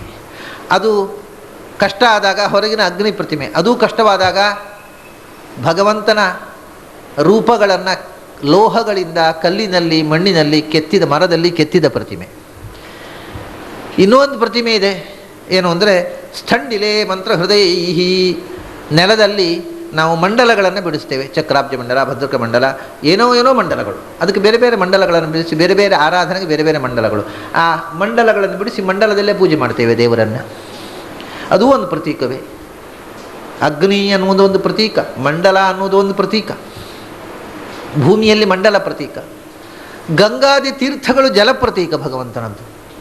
ಗಂಗೆಯಲ್ಲಿ ಭಗವಂತನ ಸನ್ನಿಧಾನವನ್ನು ನಾವು ಉಪಾಸನೆ ಮಾಡಿ ಗಂಗಾ ಪೂಜೆ ಅಂತ ಮಾಡ್ತೇವೆ, ಕಲಶ ಪೂಜೆ ಮಾಡ್ತೇವೆ. ಅಲ್ಲಿ ಆ ನೀರಿನಲ್ಲಿರ್ತಕ್ಕಂಥ ಭಗವಂತನನ್ನು ಪೂಜೆ ಮಾಡ್ತೇವೆ. ಅಗ್ನಿಯಲ್ಲಿ, ಮಣ್ಣಿನಲ್ಲಿ, ನೀರಿನಲ್ಲಿ, ಬೆಂಕಿಯಲ್ಲಿ ಎಲ್ಲದರಲ್ಲೂ ಭಗವಂತನ ಪೂಜೆ ಇದೆ. ಆದರೆ ಬೆಂಕಿಯ ಪೂಜೆ ಶ್ರೇಷ್ಠ ಅಂತ. ಆಮೇಲೆ ಹೃದಯದಲ್ಲಿ ಮಾನಸ ಸಂಸ್ಕಾರದಿಂದಲೂ ಭಗವಂತನ ಪ್ರತೀಕವೇ. ಇದೆಲ್ಲವೂ ಕಷ್ಟವಾದಾಗ ಇದೆಲ್ಲವೂ ಆಗ ಏನು ಮಾಡಿದರು ಅಂದರೆ, ಆದರೆ ಹೆಚ್ಚು ಭಗವಂತನ ನೆನಪು ಕೊಡತಕ್ಕಂಥ ಸಾತ್ವಿಕ ವೈಬ್ರೇಷನ್ ಇರತಕ್ಕಂಥ ಸ್ಥಳಗಳನ್ನು ಹೋಗಿ ಸಂದರ್ಶನ ಮಾಡೋದು. ಅದು ಕ್ಷೇತ್ರಗಳು, ಪುಣ್ಯಕ್ಷೇತ್ರಗಳು. ಬದರಿ, ಪ್ರಯಾಗ, ಹರಿದ್ವಾರ, ಕಾಶಿ ಅಂತೆಲ್ಲ ಯಾಕೆ ಹೋಗೋದು ಅಂದರೆ, ಅಲ್ಲಿ ಯಾಕೆ ನಮ್ಮೂರಲ್ಲೇ ಹತ್ತಿರದಲ್ಲಿದ್ದ ಕ್ಷೇತ್ರ ಸಸಾರ ಆಗುತ್ತೆ. ಸ್ವಲ್ಪ ದೂರ ಹೋದರೆ ಅದು ಮಹತ್ವ. ಇಷ್ಟು ದೂರ ಹೋದೆವು, ಒಳ್ಳೆಯ ಕ್ಷೇತ್ರ ಅದು. ಯಾಕೆಂದರೆ ನಾವು ಕಷ್ಟಪಟ್ಟದ್ರಿಂದ ಅದು ಒಳ್ಳೆಯದು ಕಾಣೋದು. ಹತ್ತಿರ ಇದ್ದದ್ರಿಂದ ಅದು ಪಕ್ಕದಲ್ಲೇ ಉಂಟ್ರಿ, ಅದೇನು ಉಪಯೋಗ ಇಲ್ಲ. ಪಕ್ಕದಲ್ಲಿದ್ದರೆ ಉಪಯೋಗ ಇಲ್ಲ. ದೂರ ಅಷ್ಟು ಕಷ್ಟಪಟ್ಟು ಹೋಗಿದ್ದೇವಲ್ಲ, ಅದರಿಂದ ಅದು ಹೆಚ್ಚು ಮಹತ್ವದ್ದ ಕಾಣುತ್ತೆ. ಹತ್ತಿರದಲ್ಲಿದ್ದ ಕ್ಷೇತ್ರಕ್ಕೂ ಮಹತ್ವ ಇದೆ, ದೂರದಲ್ಲಿದ್ದ ಕ್ಷೇತ್ರಕ್ಕೂ ಮಹತ್ವ ಇದೆ. ಆದರೆ ನಮಗೆ ಮತ್ತೆ ನಮ್ಮ ಮನಸ್ಸು ಎಲ್ಲಿ ಟ್ಯೂನ್ ಆಗುತ್ತೆ? ದೂರ ಹೋದಾಗ ಮನಸ್ಸು ಹೆಚ್ಚು ಸೆಳೆತ, ಹತ್ತಿರ ಇದ್ದದಲ್ಲಿ ಮನಸ್ಸು ಅಷ್ಟು ಟ್ಯೂನ್ ಆಗುವುದಿಲ್ಲ. ಆದ್ದರಿಂದ ನಮಗೆ ಮನಸ್ಸಿನಲ್ಲಿ ಅಥವಾ ಅಗ್ನಿಯ ಮುಖದಲ್ಲಿ, ಮನೆಯಲ್ಲಿ ಇರತಕ್ಕ ಪ್ರತಿಮೆಯಲ್ಲಿ, ಮಂಡಲದಲ್ಲಿ ಯಾವುದಲ್ಲಿಯೂ ಭಗವಂತನ ಚಿಂತನೆ ಮಾಡಲಿಕ್ಕೆ ಸಾಧ್ಯವಾಗದೇ ಇದ್ದಾಗ ಭಗವಂತನ ಚಿಂತನೆಗೆ ಮನಸ್ಸನ್ನು ಟ್ಯೂನ್ ಮಾಡುವುದಕ್ಕೋಸ್ಕರ ಬೇರೆ ಬೇರೆ ಕ್ಷೇತ್ರಗಳಿಗೆ ಹೋಗುವಂದರು. ಯಾಕೆಂದರೆ ಕ್ಷೇತ್ರದಲ್ಲಿ ಆ ನೆಲದಲ್ಲಿ ಇರತಕ್ಕ ವೈಬ್ರೇಷನ್ನೇ ಮನಸ್ಸನ್ನು ಸ್ವಚ್ಛಗೊಳಿಸುವಂಥದ್ದು ಅಷ್ಟೇ. ಕ್ಷೇತ್ರ ಅಂದರೆ ಅಲ್ಲಿ ಏನೋ ಒಂದು ಟೆಂಪಲ್ ಇರುವುದರಿಂದ ಅಲ್ಲ, ಆ ಕ್ಷೇತ್ರವೇ ನಮ್ಮ ಮನಸ್ಸನ್ನು ಸ್ವಚ್ಛಗೊಳಿಸುವಂಥ ವೈಬ್ರೇಷನನ್ನು ಒಳಗೊಂಡಿರುತ್ತದೆ. ಹೀಗೆ ಕ್ಷೇತ್ರ ಸಂದರ್ಶನ ಇದೆಲ್ಲ ಅಲ್ಲಿ ವಿಶೇಷವಾಗಿ ಭಗವಂತ ಇದ್ದಾನೆ. ಅಂದರೆ ಭಗವಂತನ ವಿಶೇಷ ಅಸ್ತಿತ್ವ ನಮ್ಮ ಮನಸ್ಸಿಗೆ ಅಲ್ಲಿ ಮನನ ಮಾಡಿದಾಗ ಗೋಚರವಾಗುತ್ತೆ, ಬೇರೆ ಕಡೆ ಆಗುವುದಿಲ್ಲ. ಹೀಗೆ ಪ್ರತೀಕಗಳು ಇದ್ದರೂ ಕೂಡ ಯಾವ ಪ್ರತೀಕವನ್ನೇ ತಗೋ, ಪ್ರತಿಷ್ಠಿತಂ ವಿಷ್ಣು, ಪ್ರತಿಯೊಂದು ಪ್ರತೀಕದಲ್ಲಿಯೂ ಭಗವಂತ ಇದ್ದಾನೆ. ಅದನ್ನು ತಿಳಿಯೋದು, ಗುರುತಿಸೋದು ಮುಖ್ಯ ಅಷ್ಟೇ. ಇರೋದು ಇದ್ದೇ ಇದೆ, ನಮಗೆ ಗೊತ್ತಿರೋದು ಮುಖ್ಯ. ಪ್ರತಿಷ್ಠಿತಂ ವಿಷ್ಣು ನಿತ್ಯಾಮೃತಂ, ಅವನು ನಮಗೆ ಅಮೃತತ್ವವನ್ನು ಕೊಡುವವ, ಮೋಕ್ಷಪ್ರದ. ಅವನು ಸ್ವತಃ ನಿತ್ಯ ಅಮೃತ, ಅಂದರೆ ಎಂದೂ ಕೂಡ ಸಾವಿಲ್ಲದವ. ಅನಾಮಯಂ, ಯಾವ ರೀತಿಯ ತೊಂದರೆಗಳು, ದೋಷಗಳು, ಬಾಧಕಗಳು ಇಲ್ಲದೆ ಇರುವವ. ಅಂದರೆ ಎಲ್ಲಿಯೂ ಇದ್ದರೂ ಕೂಡ ಆ ವಸ್ತು ನಾಶವಾದಾಗ ಅವನಿಗೆ ನಾಶ ಇಲ್ಲ. ಇದು ಮುಖ್ಯ ವಿಷಯ. ಅವರು ಅಗ್ನಿಯಲ್ಲಿ ಭಗವಂತ ಇದ್ದಾನೆ, ಅಗ್ನಿ ನಂದಿ ಹೋಗ್ತದೆ. ಅಗ್ನಿ ನಂದಿ ಹೋದರೂ ಅವನು ನಿತ್ಯ ಅಮೃತ, ಅವನು ನಂದಿ ಹೋಗುವುದಿಲ್ಲ. ಅಗ್ನಿಯಲ್ಲಿ ಅನೇಕ ದೋಷಗಳಿವೆ. ಅಗ್ನಿಯು ಪೂರ್ತಿ ನಿರ್ದುಷ್ಟವಾದ ವಸ್ತು ಅಲ್ಲ. ಅಗ್ನಿಯಲ್ಲಿಯೂ ದೋಷಗಳಿರಬಹುದು, ಅಥವಾ ಯಾವುದೇ ಒಂದು ಪ್ರತೀಕದಲ್ಲಿ ದೋಷ ಇರಬಹುದು. ಪಂಚಲೋಹದ ಪ್ರತೀಕ, ಆ ಪಂಚಲೋಹದ ಪ್ರತೀಕದಲ್ಲಿ ಕೊಳೆಯಾಗುತ್ತೆ. ಅದಕ್ಕೆ ವರ್ಷಕ್ಕೊಮ್ಮೆ ಉದ್ವರ್ತನೆ ಅಂತ ಮಾಡ್ತಾರೆ. ಉದ್ವರ್ತನೆ ಮಾಡಿ ತಿಕ್ಕಿ ತೊಳೆದು ಮಾಡಿದರೆ, ಯಾವ ಕಲ್ಲಿನ ಪ್ರತಿಮೆ ಆದರೂ ವರ್ಷಕ್ಕೊಮ್ಮೆ ದೇವಾಲಯದಲ್ಲಿ ಉದ್ವರ್ತನೆ ಅಂತಿದೆ. ಅದನ್ನು ತಿಕ್ಕಿ ತೊಳೆದು ಬ್ರಷ್ ಹಾಕಿ, ದೇವರಿಗೆ ಬ್ರಷ್ ಹಾಕಿ ತೊಳೆದು ಎಲ್ಲ ಪಾರ್ವತಿಯ ಮೈಯ ಹಾಗೆ ಅಲ್ಲಿಯೂ ಕೊಳೆ ಆಗುತ್ತೆ. ಆಗ ಉದ್ವರ್ತನೆ ಮಾಡ್ತಾರೆ. ಆದರೆ ಭಗವಂತನಿಗೆ ಉದ್ವರ್ತನೆ ಅದು ಭಗವಂತನ ಪ್ರತೀಕಕ್ಕೆ. ಪ್ರತೀಕದಲ್ಲಿ ಕೊಳೆಯಾದರೂ ಅವನು ಅನಾಮಯಂ, ಅವನಿಗೆ ಕೊಳೆಯಾಗುವುದಿಲ್ಲ. ಪ್ರತೀಕ ನಾಶವಾದರೂ ಕೂಡ ಅವನು ನಾಶವಾಗುವುದಿಲ್ಲ. ಅವನು ನಿತ್ಯಾಮೃತಂ ಅನಾಮಯಂ. ಪ್ರತಿಷ್ಠಿತಂ ವಿಷ್ಣು ನಿತ್ಯಾಮೃತಂ ಅನಾಮಯಂ. ಈಗ ಮತ್ತೊಂದು ಹೊಸ ರೀತಿಯ ಉಪಾಸನೆಗೆ ಬಂದರು. ಶಂಖಚಕ್ರಧರಂ ವಂದೇ ವರಾಭಯ ಕರೋದ್ಯತಂ. ಶಂಖಚಕ್ರಧರಂ ವಂದೇ, ಶಂಖಚಕ್ರಗಳನ್ನು ಧರಿಸಿರತಕ್ಕಂಥ ಭಗವಂತನಿಗೆ ನಮಸ್ಕಾರ ಅಂತ. ಈ ಶಂಖಚಕ್ರ ಧರಿಸಿರುವ ಭಗವಂತ ಅಂತಂದರೆ ಸವಿತೃನಾಮಕ ಭಗವಂತ, ಗಾಯತ್ರಿ ಸ್ಥಿತನಾಗಿರ್ತಕ್ಕಂಥ ಸವಿತೃನಾಮಕ ಭಗವಂತ. ಬರೇ ಎರಡೇ ಆಯುಧ ಅವನಿಗೆ, ಶಂಖಚಕ್ರಧರಂ ವಂದೇ. ಆಮೇಲೆ ಈ ಶಂಖಚಕ್ರ ಧರಿಸಿರ್ತಕ್ಕಂಥದ್ದು ಹಂಸ ಗಾಯತ್ರಿ, ಹಂಸ ಮಂತ್ರದಿಂದ ಪ್ರತಿಪಾದ್ಯನಾದ ಭಗವಂತನು ಶಂಖಚಕ್ರಧರ. ಗಾಯತ್ರಿಯಲ್ಲಿ ಪ್ರತಿಪಾದ್ಯರಾಗಿರ್ತಕ್ಕಂಥ ಹಂಸರೂಪಿ ಪರಮಾತ್ಮ, ಸವಿತೃನಾಮಕ ಗಾಯತ್ರಿ ವಾಚ್ಯನಾದ ಪರಮಾತ್ಮ ಮತ್ತು ನರಸಿಂಹ, ಇವು ಶಂಖಚಕ್ರಧರಗಳು, ಎರಡೇ ಆಯುಧ. ಉಳಿದ ಎರಡು ಕೈ ಹೀಗೆ. ನರಸಿಂಹನಿಗೂ ಹಾಗೆ, ಗಾಯತ್ರಿ ಪ್ರತಿಪಾದ್ಯನಾದ ಸವಿತೃನಾರಾಯಣನಿಗೂ ಹಾಗೆ, ಹಂಸರೂಪಿಯಾದ ಪರಮಾತ್ಮನೇ ಹಾಗೆ ಎರಡು ಕೈಯನ್ನು ತೊಡೆಯ ಮೇಲೆ ಇಟ್ಟುಕೊಂಡು ಎರಡು ಕೈಯಲ್ಲಿ ಶಂಖಚಕ್ರಗಳನ್ನು ಹಿಡಿದ ರೂಪ. ಅದರಿಂದ ಹಂಸರೂಪಿಯಾದ ಪರಮಾತ್ಮ ಅದು ಬ್ರಹ್ಮದೇವರು ಉಪಾಸನೆ ಮಾಡತಕ್ಕಂಥದ್ದು. ಬ್ರಹ್ಮದೇವರು ಹಂಸವಾಹನ ಅಂದರೆ ನಿಜವಾಗಿ ಏನರ್ಥ ಗೊತ್ತೋ, ಹಂಸರೂಪಿಯಾದ ಪರಮಾತ್ಮನ ಹೃದಯದಲ್ಲಿ ಧರಿಸಿದವರು ಅಂತ. ಯಾವುದೋ ಒಂದು ಹಂಸದ ಮೇಲೆ ಕೂತು ಓಡಾಡ್ತಾರೆ ಅಂತಲ್ಲ, ಹಂಸರೂಪಿಯಾದ ಪರಮಾತ್ಮನನ್ನು ಹೃದಯದಲ್ಲಿ ಹೊತ್ತವರು ಹಂಸವಾಹನ. ಆದ್ದರಿಂದ ಬ್ರಹ್ಮದೇವರಿಗೆ ಉಪಾಸ್ಯವಾದ ರೂಪ ಅದು. ಬ್ರಹ್ಮದೇವರಿಗೆ ಕಂಡ ರೂಪ ಭಾಗವತದಲ್ಲಿ ಆ ಕಥೆ ಹಾಗೆ ಇದೆ. ಬ್ರಹ್ಮದೇವರು ಹತ್ತಿರ ಋಷಿಗಳು ಹೋಗಿ ಕೆಲವು ಪ್ರಶ್ನೆಗಳನ್ನು ಹಾಕಿದರಂತೆ. ಆ ಪ್ರಶ್ನೆಗಳನ್ನು ಉತ್ತರ ಕೊಡುವುದು ಬ್ರಹ್ಮದೇವರಿಗೆ ಕೊಡಬಹುದಿತ್ತು, ಆದರೂ ಅದು ತನಗೂ ಕಷ್ಟಪ್ಪ, ಭಗವಂತನೇ ಅದಕ್ಕೆ ಉತ್ತರ ಕೊಡಬೇಕು ಅಂತ ಹೇಳಿ ದೇವರನ್ನ ಸ್ತೋತ್ರ ಮಾಡಿದಂತೆ ಆಗ ಹಂಸರೂಪಿಯಾದ ಪರಮಾತ್ಮ ಬಂದು ಉತ್ತರ ಕೊಟ್ಟ ಅಂತ. ಬ್ರಹ್ಮದೇವರ ಧ್ಯಾನದಲ್ಲಿ ಗೋಚರವಾದ ರೂಪ ಅದು. ಆ ಹಂಸರೂಪಿ ಪರಮಾತ್ಮ ಹೇಗೆ ಗೋಚರ ಆದ ಅಂದರೆ ಶಂಖಚಕ್ರಧರಂ ಒಂದೇ, ಶಂಖಚಕ್ರಧಾರಿಯಾಗಿ ಹಂಸಮಂತ್ರ ಪ್ರತಿಪಾದ್ಯನಾದ ಭಗವಂತ. ಹಂಸಃ ಸೋಹಂ ಸ್ವಾಹ, ಇದು 3 ಹಂಸ ಮಂತ್ರಗಳು. ಇದು 3 1 4. ಹಂಸಃ ಅನ್ನೋದು ಒಂದು ಮಂತ್ರ, ಸೋಹಂ ಅನ್ನೋದು ಒಂದು ಮಂತ್ರ, ಸ್ವಾಹ ಅನ್ನೋದು ಒಂದು ಮಂತ್ರ, ಹಂಸ ಸೋಹಂ ಸ್ವಾಹ ಅನ್ನೋದು ಒಂದು ಮಂತ್ರ. ಹೀಗೆ 4 ಹಂಸ ಮಂತ್ರಗಳಿವೆ. ಈ 4 ಹಂಸ ಮಂತ್ರಗಳನ್ನು ನಾವು ಜಪಿಸಬೇಕಾಗಿಲ್ಲ, ಜಪಿಸ್ತಾ ಇರ್ತಾರೆ ಪ್ರಾಣದೇವರು ಒಳಗಿನಿಂದ ಶ್ವಾಸರೂಪದಿಂದ. ಆದ್ದರಿಂದ ಪ್ರಾಣದೇವರಿಗೆ ಪ್ರಿಯವಾದದ್ದು ಹಂಸ ಮಂತ್ರ, ಅವರು ಜಪಿಸುವ ಮಂತ್ರ. ಆ ಮಂತ್ರ ಜಪಿಸುವಾಗ ನಾವು ಉಸಿರಾಡುವಾಗ ಏನು ಧ್ಯಾನ ಮಾಡ್ತಾರೆ? ಶಂಖಚಕ್ರಧರಂ ಒಂದೇ, ಹಂಸರೂಪಿಯಾದ ಪರಮಾತ್ಮ ಶಂಖಚಕ್ರಧರ ಅಂತ ನಾನು ಧ್ಯಾನ ಮಾಡ್ತೇನೆ. ಗಾಯತ್ರಿ ಜಪ ಮಾಡುವಾಗ ಶಂಖಚಕ್ರಧರಂ ಒಂದೇ. ತಂತ್ರಸಾರ ಸಂಗ್ರಹದಲ್ಲಿ ಗಾಯತ್ರಿಯ ಧ್ಯಾನ ಶ್ಲೋಕವನ್ನು ಆಚಾರ್ಯ ಏನು ಹೇಳಿದ್ದಾರೆ? ಪ್ರೋದ್ಯದಾದಿತ್ಯ ವರ್ಣಶ್ಚ ಸೂರ್ಯಮಂಡಲ ಮಧ್ಯಗಃ ಚಕ್ರ ಶಂಖಧರ ಅಂಕಸ್ಥದೋರ್ದ್ವಯ ಧ್ಯೇಯವಚ ಅಂತ. ತೊಡೆಯ ಮೇಲೆ 2 ಕೈ ಇಟ್ಟುಕೊಂಡು ಮೇಲಿನ 2 ಕೈಗಳಲ್ಲಿ ಚಕ್ರಶಂಖಗಳನ್ನು ಧರಿಸಿರತಕ್ಕ ಭಗವಂತನನ್ನು ಧ್ಯಾನಿಸು. ಅದೇ ಸದಾಚಾರ ಸ್ಮೃತಿಯಲ್ಲಿ ಗಾಯತ್ರಿ ಮಂತ್ರದ ಧ್ಯಾನವನ್ನು ಏನು ಹೇಳಿದರು ಆಚಾರ್ಯರು? ನರಸಿಂಹ ಪುರಾಣದ ಶ್ಲೋಕ ಇದು. ಧ್ಯೇಯ ಸದಾ ಸವಿತೃಮಂಡಲ ಮಧ್ಯವರ್ತಿ ನಾರಾಯಣ ಸರಸಿಜಾಸನ ಸನ್ನಿವಿಷ್ಟ ಕೇಯೂರವಾನ್ ಮಕರಕುಂಡಲವಾನ್ ಕಿರೀಟಿ ಹಾರಿ ಹಿರಣ್ಮಯ ವಪು ಧೃತ ಶಂಖಚಕ್ರ. ಅದನ್ನೇ ಶಂಖಚಕ್ರಧರಂ ಒಂದೇ ಅಂತ. ಇದು ಸವಿತೃನಾಮಕನಾಗಿರತಕ್ಕಂಥ ಸೂರ್ಯಾಂತರ್ಗತನಾದ ನಾರಾಯಣನ ಧ್ಯಾನ ಹೌದು. ಇದು ಹಂಸಮಂತ್ರ ವಾಚ್ಯನಾಗಿರ್ತಕ್ಕಂಥ ನಮ್ಮ ಶ್ವಾಸರೂಪದಿಂದ ಪ್ರಾಣದೇವರು ಹಂಸಮಂತ್ರ ಜಪ ಮಾಡುವಾಗ ನಿರಂತರ ನಮ್ಮೊಳಗೆ ಚಿಂತನೆ ಮಾಡತಕ್ಕ ಹಂಸರೂಪಿಯಾದ ಪರಮಾತ್ಮನ ಧ್ಯಾನವೂ ಹೌದು. ಅಂದ ಈ ಉಸಿರಿನ ಜೊತೆಗೆ ಈ ಧ್ಯಾನ ಇರಬೇಕು. ಶಂಖಚಕ್ರಧರಂ ಒಂದೇ, ಶಂಖಚಕ್ರಧರಂ ಒಂದೇ. ಆಮೇಲೆ ಶಂಖಚಕ್ರಧರಂ ಒಂದೇ ವರಾಭಯ ಕರೋದ್ಯತಂ, ಶಂಖಚಕ್ರ ವರಾಭಯಗಳನ್ನು ಹೊತ್ತವ ಅಂತ. ಒಂದೇ ಇದು ಅಖಂಡ. ಮೊದಲು ಬೇರೆ ಬೇರೆ ಆಯಿತು, ಶಂಖಚಕ್ರಧರ ಒಂದು. ಅದನ್ನು ಅದಕ್ಕೋಸ್ಕರ 2 ವಿಶೇಷ, ಶಂಖಚಕ್ರ ವರಾಭಯ ಇವುಗಳನ್ನು ಹಿಡ್ಕೊಂಡವ. 4 ಕೈಯಾದಾಗ ಶಂಖಚಕ್ರಧರ ಮತ್ತು ವರಾಭಯ. ಇದು ಯಾವ ರೂಪ? ಶಂಖಚಕ್ರ ವರಾಭಯ. ಇದು ಓಂಕಾರದ ನಾದ ಪ್ರತಿಪಾದ್ಯವಾದ ಭೂವರಾಹನ ರೂಪ, ವರಾಹ ರೂಪ. ಆಮೇಲೆ ಓಂಕಾರದಲ್ಲಿ ಉಕಾರ ಪ್ರತಿಪಾದ್ಯವಾದ ಕೃಷ್ಣನ ರೂಪ. ಕೃಷ್ಣ ಮತ್ತು ವರಾಹ ಶಂಖ ಚಕ್ರ ವರಾಭಯಧಾರಿಗಳನ್ನು. ಕೃಷ್ಣ ರೂಪವನ್ನು ಧ್ಯಾನ ಮಾಡುವಾಗ ಕೃಷ್ಣ ಮಂತ್ರ, ಕೃಷ್ಣ ಷಡಕ್ಷರ ಮಂತ್ರದ ಧ್ಯಾನ ಶ್ಲೋಕ ಏನು? ಧ್ಯಾಯೇದ್ ಹರಿನ್ಮಣಿನಿಭುಂ ಜಗದೇಕ ಸಾರಂ ಸೌಂದರ್ಯ ವಂದ್ಯಂ ಸೌಂದರ್ಯ ಸಾರಂ ಅರಿ ಶಂಖ ವರ ಅಭಯಾನಿ ದೌರ್ಭಿರ್ದಧಾನಮಜಿತಂ ಸರಸಂಜ ಭೈಷ್ಮೀ ಸತ್ಯ ಸಮೇತಂ ಅಖಿಲಪ್ರದಂ ಇಂದಿರೇಶಂ. ಅರಿ ಶಂಖ ವರ ಅಭಯ. ಅರೀಂದ್ರ ಚಕ್ರ, ಚಕ್ರ ಶಂಖ ವರ ಅಭಯ. ಇದನ್ನೇ ಚಕ್ರ ಶಂಖಧರಂ ಒಂದೇ ವರಾಭಯ ಕರೋದ್ಯತಂ. ಆಚಾರ್ಯರು ಸದಾ ಉಪಾಸನೆ ಮಾಡತಕ್ಕಂಥ ಕೃಷ್ಣ, ಅವರು ಯಾರನ್ನು ಉಡುಪಿಯಲ್ಲಿ ಪ್ರತಿಷ್ಠೆ ಮಾಡಿದರೋ ಅಂಥ ಕೃಷ್ಣ ರೂಪದ ಧ್ಯಾನ ಅದು. ಚಕ್ರಶಂಖ ವರಾಭಯ, ಮೇಲಿನಿಂದ ಚಕ್ರಶಂಖಗಳು, ಕೆಳಗಿನಿಂದ ವರ ಅಭಯ. ಅದಕ್ಕೋಸ್ಕರವೇ ಇಲ್ಲಿ ಶಂಖಚಕ್ರ ಅಂತ ಹೇಳಿದ್ರೆ, ಯಾಕೆಂದರೆ ವರಾಭಯ ಅಂತ ಹೇಳಿದ್ರಲ್ಲ, ಅದೇ ಕ್ರಮದಲ್ಲಿ ವರ ಇಲ್ಲಿ, ಅಭಯ ಇಲ್ಲಿ. ಹಾಗೆ ಶಂಖ ಇಲ್ಲಿ, ಚಕ್ರ ಇಲ್ಲಿ, ಇಲ್ಲಿಂದ ಈಚೆಗೆ, from left to right, not from right to left. ಚಕ್ರ ಶಂಖ ಚಕ್ರಧರಂ ಅಂದರೆ ಫ್ರಮ್ ಲೆಫ್ಟ್ ಟು ರೈಟ್, ಅಂದರೆ ಚಕ್ರಶಂಖ ಅಂತಲೇ ಆಯಿತು. ಅದೇ ಗಾಯತ್ರಿ ಧ್ಯಾನದಲ್ಲಿ ಚಕ್ರಶಂಖ ಗದಾ ಪದ್ಮಧರಾಹ ಅಂತ ಹೇಳ್ತಾರೆ, ಚಕ್ರಶಂಖ ಅಂತ ಹೇಳ್ತಾರೆ. ಅಲ್ಲಿ ಚಕ್ರಶಂಖಧರಹ, ಧೃತ ಶಂಖಚಕ್ರ ಅಂತ ಒಂದು ಕಡೆ ಹೇಳಿದ್ದಾರೆ, ಚಕ್ರಶಂಖಧರೋ ಧ್ಯೇಯ ಅಂತ ಒಂದು ಕಡೆ ಹೇಳಿದ್ದಾರೆ. ಚಕ್ರಶಂಖಧರ ಅಂಕಸ್ಥದೋರ್ದ್ವಯ ಅಂತ ಒಂದು ಕಡೆ ಶಂಖಚಕ್ರಧರ ಅಂತ. ಶಂಖಚಕ್ರ ಹಿಡಿದದ್ದೋ ಚಕ್ರಶಂಖ ಹಿಡಿದದ್ದು, ಎರಡೂ ಹಿಡಿದದ್ದೇ. ಮತ್ತು ಎಲ್ಲಿ ಹಿಡಿದದ್ದು ಅನ್ನೋದು ಬೇರೆ. ಹೀಗೆ ಹಿಡ್ಕೊಂಡ್ರೆ ಶಂಖಚಕ್ರ, ಹೀಗೆ ನೋಡಿದರೆ ಚಕ್ರಶಂಖ. ಅಂದರೆ ಶಂಖಚಕ್ರಧರ, ಫ್ರಮ್ ಲೆಫ್ಟ್ ಟು ರೈಟ್ ಶಂಖಚಕ್ರ. ಹಾಗೆಯೇ ಮುಂದಿನದ್ದು ಫ್ರಮ್ ಲೆಫ್ಟ್ ಟು ರೈಟ್ ವರಾಭಯ. ಅಭಯ ಮುದ್ರೆಯನ್ನು ಎಡಗೈಯಲ್ಲಿ ಹಿಡಿಬೋದು, ಬಲಗೈಯಲ್ಲಿ ಹಿಡಿಬೋದು. ಇಲ್ಲಿ ಎಲ್ಲಿ ಹಿಡಿದಿದ್ದಾನೆ? ಬಲಗೈಯಲ್ಲಿ ಹಿಡಿದಿದ್ದಾನೆ. ಅದನ್ನ ಎಡದಲ್ಲಿ ಲೆಫ್ಟ್ನಲ್ಲಿ ಏನಿದೆ? ವರದ ಮುದ್ರೆ.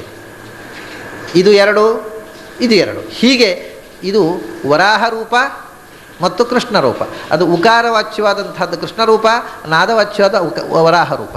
ರಾಮ ಕೃಷ್ಣ, ಕೃಷ್ಣೋ ರಾಮ, ರಾಮ ಕೃಷ್ಣ ನೃಸಿಂಹ ವರಾಹ, ಕೃಷ್ಣ ರಾಮ ನೃಸಿಂಹ ವರಾಹ. ಅಕಾರವಾಚ್ಯವಾದ ರೂಪ, ಉಕಾರವಾಚ್ಯವಾದ ರಾಮರೂಪ. ಅಕಾರ ಮತ್ತು ನಾದ ಓಂಕಾರದ ಆದ್ಯಂತಗಳಿಂದ ವಾಚ್ಯವಾದ ರೂಪ. ಕೃಷ್ಣ ರೂಪ ಅಕಾರದಿಂದ, ರಾಮರೂಪ ಉಕಾರದಿಂದ, ನರಸಿಂಹರೂಪ ಮಕಾರದಿಂದ, ನಾದದಿಂದ ವರಾಹ ರೂಪ ವಾಚ್ಯ. ಆದ್ದರಿಂದ ಕೃಷ್ಣ ರೂಪ ಅಕಾರದಿಂದ, ವರಾಹ ರೂಪ ನಾದ. ಅಕಾರ ಮತ್ತು ನಾದ ಈ ಎರಡು ಅಕ್ಷರಗಳಿಂದ ವಾಚ್ಯವಾದ ರೂಪವೇ ವರಾಹ ಮತ್ತು ಕೃಷ್ಣ. ಆ ಎರಡರದ್ದು ರೂಪ ಚಕ್ರಶಂಖಧರಂ ವಂದೇ ವರಾಭಯ ಕರೋದ್ಯತಂ. ಅಂಥ ಓಂಕಾರ ವಾಚ್ಯನಾಗಿರತಕ್ಕಂಥ ವರಾಹನನ್ನು, ಓಂಕಾರ ವಾಚ್ಯನಾಗಿರತಕ್ಕಂಥ ಕೃಷ್ಣನನ್ನು ನಮಸ್ಕರಿಸುತ್ತೇನೆ ಎಂದರು. ವರಾಭಯ ಕರೋದ್ಯತಂ ಮಾತ್ರ ಇಟ್ಟುಕೊಳ್ಳೋಣ. ಬರೇ ವರಾಭಯ, ಚಕ್ರಶಂಖಧರ ಮಾತ್ರ ಇಟ್ಟುಕೊಂಡೆವು. ಚಕ್ರಶಂಖ ವರಾಭಯ ಒಟ್ಟಿಗೆ ಇಟ್ಟುಕೊಂಡೆವು. ವರಾಭಯಗಳನ್ನು ಧರಿಸಿರ್ತಕ್ಕಂಥ ರೂಪ ಇದೆ. ಅದು ಯಾವುದು ಗೊತ್ತುಂಟು? ಅದು ಒಂದು ವಿಚಿತ್ರ. ಬ್ರಹ್ಮದೇವರ ಧ್ಯಾನದಲ್ಲಿ ಬ್ರಹ್ಮದೇವರು ವರಾಭಯ, ಲಕ್ಷ್ಮೀ ವರಾಭಯ ಹಸ್ತಳು, ಬ್ರಹ್ಮದೇವರ ವರಾಭಯ ಹಸ್ತಳು. ಆದ್ದರಿಂದ ಲಕ್ಷ್ಮಿಯ ಒಳಗೆ, ಬ್ರಹ್ಮದೇವರ ಒಳಗೆ ಇರತಕ್ಕ ಲಕ್ಷ್ಮೀ ಮಂತ್ರ ಮತ್ತು ಬ್ರಹ್ಮದೇವರ ಮಂತ್ರದಿಂದ ವಾಚ್ಯವಾಗಿರತಕ್ಕ ಭಗವಂತ ವರಾಭಯ ಕರೋದ್ಯತ. ಅಂಥ ಭಗವಂತನನ್ನು ನಮಸ್ಕರಿಸುತ್ತೇನೆ. ಶಂಖಚಕ್ರಧರಂ ವಂದೇ ವರಾಭಯ ಕರೋದ್ಯತಂ. ಪ್ರತಾಪ ಪ್ರವಿಶೇಷೇಣ ದೂರೀಕೃತ ವಿದೂಷಣಂ ವಿದಾರಿತಾರಿ ಅತ್ಯಂತ ಪ್ರಸನ್ನಂ ಪ್ರಣಮಾಮ್ಯಹಂ. ಪ್ರತಾಪ ಪ್ರವಿಶೇಷೇಣ, ಪ್ರತಾಪ ಅಂದರೆ ಶತ್ರುಗಳನ್ನು ನಾಶ ಮಾಡತಕ್ಕಂಥ ಶಕ್ತಿ, ದೋಷವನ್ನು ನಿಗ್ರಹ ಮಾಡುವ ಶಕ್ತಿ, ದುಷ್ಟತನವನ್ನು ನಾಶ ಮಾಡುವ ಶಕ್ತಿ. ಅದರ ಪ್ರವಿಶೇಷ ಅಂದರೆ ಅತಿಶಯ, ವಿಶೇಷ ಅಷ್ಟೆಲ್ಲ, ಪ್ರವಿಶೇಷ, ಪ್ರಕೃಷ್ಟವಾದ, ಸರ್ವೋತ್ಕೃಷ್ಟವಾದ ಪ್ರತಾಪ. ಅಂಥ ಪ್ರತಾಪ ಪ್ರವಿಶೇಷದಿಂದ ಏನಾಗಿದೆ? ಪ್ರತಾಪ ಪ್ರವಿಶೇಷೇಣ ವಿದಾರಿತ ವಿದೂಷಣಂ. ಎಲ್ಲ ದೋಷಗಳನ್ನು ನಾಶ ಮಾಡಿದವ. ಯಾರಲ್ಲಿ ನಮ್ಮಲ್ಲಿ ಇರ್ತಕ್ಕ ದೋಷಗಳನ್ನು ನಾಶ ಮಾಡುವವ ಸ್ವತಃ ದೋಷದು. ನಾವು ಆ ಎಲ್ಲ ದೋಷಗಳನ್ನು ನಿರಾಸ ಮಾಡಿ. ಆಮೇಲೆ ವಿದಾರಿತಾರಿಂ, ದೋಷಗಳನ್ನು ನಿರಾಸ ಮಾಡಿದವ. ವಿದಾರಿತ ಅರಿಂ, ಶತ್ರುಗಳನ್ನು ನಾಶ ಮಾಡಿದವ ಅಂತ. ಶತ್ರುಗಳು ಅಂತಂದರೆ, ಶತ್ರುಗಳ ನಾಶ ಮಾಡೋದು ಯಾಕೆ? ಭಗವಂತನಿಗೆ ಶತ್ರುಗಳಿದ್ದಾರೋ? ಇಲ್ಲ. ಆದ್ದರಿಂದ ಶತ್ರುಗಳನ್ನು ನಾಶ ಮಾಡೋದು ಅನ್ನೋದ್ರದ್ದೇ ಅರ್ಥ ದೋಷಗಳನ್ನು ನಾಶ ಮಾಡುವ ಅಂತ. ಶತ್ರುಗಳನ್ನು ನಾಶ ಮಾಡಿದ್ರು, ಶತ್ರುಗಳು ಅಂದರೆ ದೋಷ ಇದ್ದವರು ಅಷ್ಟೇ, ಅವನಿಗೆ ಶತ್ರುಗಳು ಮಿತ್ರರು ಅಂತಿಲ್ಲ. ಆದ್ದರಿಂದ ವಿದಾರಿತಾರಿಂ, ಶತ್ರುಗಳ ನಾಶ ಅಂತಂದರೆ ಭಗವಂತನಿಗೆ ಶತ್ರುಗಳಿಲ್ಲ. ನಮ್ಮ ಅಧ್ಯಾತ್ಮದ ಸಾಧನೆಗೆ, ಜ್ಞಾನ ಮಾರ್ಗಕ್ಕೆ ಯಾರು ಶತ್ರುಗಳೋ ಅವರು ಶತ್ರುಗಳು. ಅಂದರೆ ಅದಕ್ಕೆ ಶತ್ರುಗಳು ಅಂದರೆ ಕಾಮಕ್ರೋಧಾದಿಗಳು ಅಥವಾ ಕಾಮಕ್ರೋಧಾದಿಗಳು ಉಳ್ಳವರು, ಅವರು ಈ ಜ್ಞಾನಕ್ಕೆ ಶತ್ರುಗಳು. ಆದ್ದರಿಂದ ಭಗವಂತ ಅವರನ್ನು ನಾಶ ಮಾಡ್ತಾನೆ. ವಿದಾರಿತಾರಿಂ, ಅವ್ರು ನಾಶ ಮಾಡಬೇಕಾದ್ರೆ ಹಾಗಾದರೆ ಅವರಿಗೆ ಅವನು ಶತ್ರುಗಳು ಅಂತಾದರೆ ಕೋಪ ಬರಬೇಕಲ್ವ? ಕೋಪದಿಂದ ನಾಶ ಮಾಡಿದರೆ ನಮಗೆ ಆಗದಿದ್ದವು ನೋಡಿದ ತಕ್ಷಣ ಸಿಟ್ಟು, ಮುಖ ತಿರುಗಿಸ್ಕೊಂಡು ಹೋಗ್ತೇವೆ. ರಸ್ತೆಯಲ್ಲಿ ಎದುರು ಸಿಕ್ಕಿದ್ರು ಕೂಡ ಆಚೆ ನೋಡ್ಕೊಂಡು ಹೋಗ್ತೇವೆ. ನಾನು ಅವ್ರು ನೋಡಿದರೆ ಆಗೋದಿಲ್ಲ. ಆದರೆ ಭಗವಂತ ಹಾಗೆ ಮುಖ ತಿರುಗಿಸುವುದಿಲ್ಲ ಯಾರಿಗೂ. ಎಲ್ಲರೊಳಗೂ ಬಿಂಬರೂಪ. ಅವನು ಏನು ಮಾಡಲಿಕ್ಕಾಗುತ್ತೆ? ಇವ್ರು ಮುಖ ತಿರುಗಿಸೋದೇ ಆಗೋದಿಲ್ಲ. ಅದಕ್ಕೆ ಹೇಳ್ತಾರೆ ಅವನು ಕೋಪದಿಂದ ಯಾರನ್ನೂ ನಾಶ ಮಾಡಲಿಲ್ಲ. ಯಾಕೆ? ಅತ್ಯಂತ ಪ್ರಸನ್ನ, ನಮ್ಗೆ ಯಾವಾಗಲೂ ಆನಂದವಾಗಿ ಸಂತೋಷವಾಗಿರುವ, ಯಾರ ಮೇಲೂ ಕೋಪವೇ ಬರುವುದಿಲ್ಲ ಅವನಿಗೆ. ಅವನ ಸಂಹಾರದ ಹಿಂದೆಯೂ ಇರುವುದು ಪ್ರೀತಿ, ಅನುಕಂಪೆ ಹೊರತು ಕೋಪ ಅಲ್ಲ. ಅತ್ಯಂತ ಪ್ರಸನ್ನಂ ಪ್ರಣಮಾಮ್ಯಹಂ. ಹಾಗೆ ಸದಾ ಪ್ರಸನ್ನನಾಗಿ ಎಲ್ಲರ ಮೇಲೂ ಪ್ರಸಾದ, ಅವನ ನಾಶವೂ ಕೂಡ ಪ್ರಸಾದವೇ. ನಾಗ ಫಣದ ಮೇಲೆ ಕೃಷ್ಣ ನಾಟ್ಯವಾಡಿದಾಗ ಕಾಳಿಯ ಫಣ ಮಾಣಿಕ್ಯ ಮಂಡಿತ ಶ್ರೀಪದಾಂಬುಜ ಅಂತ ಕೃಷ್ಣಾಷ್ಟೋತ್ತರದಲ್ಲಿ ಹೇಳ್ತಾರಲ್ಲ, ಕಾಳಿಯನ ಮೇಲೆ ನಾಟ್ಯವಾಡಿ ಕಾಳಿಯನನ್ನು ತುಳಿದು ಅಲ್ಲಿಂದ ಒದ್ದೋಡಿಸಿಬಿಟ್ಟ. ಆಗ ಕೋಪೋಪ್ಯನುಗ್ರಹ ಏವನಃ ಅಂತ ಅಲ್ಲಿ ಇರತಕ್ಕಂಥ ನಾಗಸ್ತ್ರೀಯರು ಕೃಷ್ಣನನ್ನು ಪ್ರಾರ್ಥನೆ ಮಾಡಿದ್ರಂತೆ, ನಿನ್ನ ಕಾರುಣ್ಯ ದೊಡ್ಡದು. ಯಾಕೆಂದರೆ ನಮ್ಮ ಯಜಮಾನರಿಗೆ ಭಾರಿ ಸಿಟ್ಟಿತ್ತು, ಅವ್ರ ಜೊತೆಗೆ ಸಂಸಾರ ಮಾಡೋದೇ ಕಷ್ಟ, ಅವ್ರಿಗೆ ಒಳ್ಳೆ ಬುದ್ಧಿ ಕೊಟ್ಟೆ, ನಿನ್ನ ಕೋಪದಿಂದ ಅವರಿಗೆ ಒಳ್ಳೆಯದಾಯಿತು ಅಂತ ಹೇಳಿದರು. ನಿನ್ನ ಕೋಪ ಅನುಗ್ರಹ ಅಂತ. ಅತಿಶಯವಾದ ಕೋಪ ಇದ್ದಾಗ ಅವರ ಕೋಪದ ಮೇಲೆ ಇವನು ನಾಟ್ಯಾಡಿ ಅವನನ್ನು ಮಣಿಸಿಬಿಟ್ಟ, ಅವನು ಜಗ್ಗಿಬಿಟ್ಟ. ಅಂದರೆ ಅದು ಅವನನ್ನು ನಾಶ ಮಾಡಿದ್ದಲ್ಲ, ಅವನನ್ನು ಸೋಲಿಸಿದ್ದಲ್ಲ, ಅವನಲ್ಲಿ ಇದ್ದ ದುಷ್ಟವಾದಂಥ ಸ್ವಭಾವವನ್ನು ಸೋಲಿಸಿದ. ಆಮೇಲೆ ಕಾಳಿಯ ಬಹಳ ಮೃದುವಾಗಿ ಭಗವದ್ಭಕ್ತನಾಗಿ ಬಿಟ್ಟ. ಇದನ್ನೇ ಭಗವಂತನ ಕೋಪವೂ ಪ್ರಸಾದ. ಆದ್ದರಿಂದ ಅವನ ಕೋಪ ಅಲ್ವೇ ಅಲ್ಲ, ಅದು ಸದಾ ಪ್ರಸನ್ನ. ಇನ್ನೊಬ್ಬರ ಮೇಲೆ ಕೋಪ ಮಾಡಿದರೂ ಅದು ಅನುಗ್ರಹವೇ. ಅನುಗ್ರಹ ರೂಪವಾದ ಕೋಪ ಹೊರತು ದ್ವೇಷ ರೂಪವಾದ ಆಕ್ರೋಶ ರೂಪವಾದ ಕೋಪ ಭಗವಂತನ ಇಲ್ಲವೇ ಇಲ್ಲ. ಅತ್ಯಂತ ಪ್ರಸನ್ನಂ ಪ್ರಣಮಾಮ್ಯಹಂ, ಅಂಥ ಭಗವಂತನನ್ನು ನಾನು ನಮಸ್ಕಾರ ಮಾಡ್ತೇನೆ. ವಿದಾರಿತಾರಿಂ ಪ್ರತಾಪ ಪ್ರವಿಶೇಷೇಣ ದೂರೀಕೃತ ವಿದೂಷಣಂ, ಎಲ್ಲ ದೋಷಗಳನ್ನು ಶತ್ರುಗಳನ್ನು ನಾಶ ಮಾಡಿದೆ. ವಿದಾರಿತಾರಿಂ ಅತ್ಯಂತ ಪ್ರಸನ್ನಂ ಪ್ರಣಮಾಮ್ಯಹಂ ಅಪ್ರಮೇಯಂ ಅಜಂ ನಿತ್ಯಂ ವಿಶಾಲಂ ಅಮೃತಂ ಪರಂ. ಇನ್ನೊಂದು ಮುಂದಿನದೊಂದು ಸಮಸ್ಯೆ ಇರುವ ಒಂದು ಶಬ್ದ ಇದೆ ಪುನಃ, ಕೃತ ನಿತ್ಯಾಲಯಾಲೋಕೆ ನಮಸ್ಯಾಮಿ ಜಗತ್ಪತಿಂ ಅಂತ ಋಷಿಕೇಶ ತೀರ್ಥರು ಬರೆದ ಪುಸ್ತಕದಲ್ಲಿ ಹಾಗಿದೆ. ಕೃತನಿತ್ಯಾಲಯಾಲೋಕೆ ಅಂತ. ಆದರೆ ಕೃತನಿತ್ಯಾಲಯ ಅಂತ ಆಕಾರ ಅಂತೂ ಅದ ಪದಕ್ಕೆ ಇಲ್ಲಿ ಎಲ್ಲಿಯೂ ಅನ್ವಯ ಇಲ್ಲ. ಆದ್ದರಿಂದ ನಾನು ಮೊದಲು ಏನು ಊಹೆ ಮಾಡಿದ್ದೆ, ಎಲ್ಲೋ ಸೊನ್ನೆ ಹಾಕುವುದ್ರು ದೀರ್ಘ ಹಾಕಿರಬೇಕು, ಕೈ ತಪ್ಪಿ ಅಂತ. ಅದರಿಂದ ಕೃತನಿತ್ಯಾಲಯಂ ಲೋಕೆ ಅಂತಿದ್ರೆ ಅರ್ಥ ಆಗತ್ತೆ. ಹಾಗೆ ಇಟ್ಕೊಂಡು ಅರ್ಥ ಮಾಡೋಣ. ಆಮೇಲೆ ನಾನು ಅದನ್ನು ಕಾನ್ಸಂಟ್ರೇಟ್ ಮಾಡ್ತಾ ಮಾಡ್ತಾ ಕೃತನಿತ್ಯಾಲಯಾಲೋಕೆ ಕೂಡ ಆಗುತ್ತೆ ಅಂತ ತೀರ್ಮಾನಕ್ಕೆ ಬಂದೆ. ಆ ಪಾಠವೂ ಸರಿಯೇ ಅಂತ. ಋಷಿತೀರ್ಥರು ಬರೆದಿದ್ದಂಥ ಪಾಠವೂ ಕೂಡ, ಋಷಿಕೇಶ ತೀರ್ಥರು ಬರೆದಿಟ್ಟ ಅನೇಕ ಪಾಠಗಳು ಈಗ ಅರ್ಥ ಆಗೋದಿಲ್ಲ. ಅಂಥ ಅರ್ಥ ಆಗದೇ ಇದ್ದದ್ದಲ್ಲಿ ಇದು ಒಂದು. ಇದಕ್ಕೆ ಅರ್ಥ ಮಾಡಲಿಕ್ಕೆ ಸಾಧ್ಯ, ಆದರೆ ಇನ್ನೂ ಕೆಲವು ಅರ್ಥ ಮಾಡಲಿಕ್ಕೆ ಆಗದಂಥ ಕೆಲವು ಶಬ್ದಗಳು ಉಳಿದು ಬಿಟ್ಟಿದ್ದಾವೆ. ಅದು ಕೈತಪ್ಪಿನಿಂದ ಬರೆದದ್ದೋ ನಿಜವಾಗಿ ಅದಕ್ಕೆ ಅರ್ಥ ಇದೆಯೋ ಅನ್ನೋದು ತೀರ್ಮಾನ ಆಗಬೇಕಾದ ಇಂಥ ಅನೇಕ ಪ್ರಯೋಗಗಳಿವೆ ಋಷಿಕೇಶ ತೀರ್ಥರ ಪುಸ್ತಕದಲ್ಲಿ. ಇದೀಗ ಸುನಿತ್ಯ ಸುಖಂ ಅಕ್ಷಯ್ಯಂ ಅಪ್ರಮೇಯಂ ಅಜಂ ನಿತ್ಯಂ ವಿಶಾಲಂ ಅಮೃತಂ ಪರಂ. ಅಪ್ರಮೇಯಂ, ಭಗವಂತ ಅಪ್ರಮೇಯ. ಅಪ್ರಮೇಯ ಅಂದರೆ ಏನು? ಆ ಶಬ್ದಕ್ಕೆ ಅರ್ಥ ಏನು ಅಂದರೆ, ಮೇಯ ಅಂದರೆ ತಿಳಿಯಲಿಕ್ಕೆ ಸಾಧ್ಯವಾದ ವಸ್ತು ಅಂತ ಅರ್ಥ. ಪ್ರಮೇಯ ಅಂತ ಹೇಳ್ತೇವೆ. ಪ್ರಮೇಯ ಅಂದರೆ ಪದಾರ್ಥ. ಜಗತ್ತಿನಲ್ಲಿ ಪದಾರ್ಥ ಅಂತೇವೆ. ಪದಾರ್ಥದ ಇನ್ನೊಂದು ಶಬ್ದ ಪ್ರಮೇಯ ಅಂತ. ಪದಾರ್ಥ ಅಂದರೆ ಏನು? ಪದ ಅಂದರೆ ಶಬ್ದ. ಶಬ್ದದಿಂದ ಅರಿಯತೆ, ತಿಳಿಯಲ್ಪಡುವಂಥದ್ದು. ಯಾವುದಕ್ಕೆ ಒಂದು ಹೆಸರಿದೆಯೋ ಅದು ಪದಾರ್ಥ. ಹೆಸರಿಲ್ಲದೇ ಇದ್ದರೆ ಪದಾರ್ಥವೇ ಆಗೋದಿಲ್ಲ. ಪದಾರ್ಥ ಅಂದರೆ ಒಂದು ಶಬ್ದದಿಂದ ಕರೆಯಲ್ಪಡುವ ವಸ್ತು ಅಂತ. ಪ್ರಮೇಯ ಅಂದರೂ ಅದೇ, ಒಂದು ಶಬ್ದದ ಮೂಲಕ ನಮ್ಮ ಪ್ರಮೆಗೆ, ಅರಿವಿಗೆ ಬರುವಂಥದ್ದು ಪ್ರಮೇಯ. ನಮ್ಮ ಅರಿವಿಗೆ ಗೋಚರವಾಗುವ ಪ್ರಪಂಚ ಅಂತ ಅರ್ಥ. ಪ್ರಮೇಯ ಅಂದರೆ ಪ್ರಮಾತುಂ ಯೋಗ್ಯಂ ಪ್ರಮೇಯಂ ಪದೇನ ಅರಿಯತೆ ಇತಿ ಪದಾರ್ಥ. ಒಂದು ಶಬ್ದದ ಮೂಲಕ ತಿಳಿಯಲ್ಪಡುವಂಥದ್ದು, ನಮ್ಮ ಅರಿವಿಗೆ ಗೋಚರವಾಗುವಂಥದ್ದು, ಅದು ಪ್ರಮೇಯ.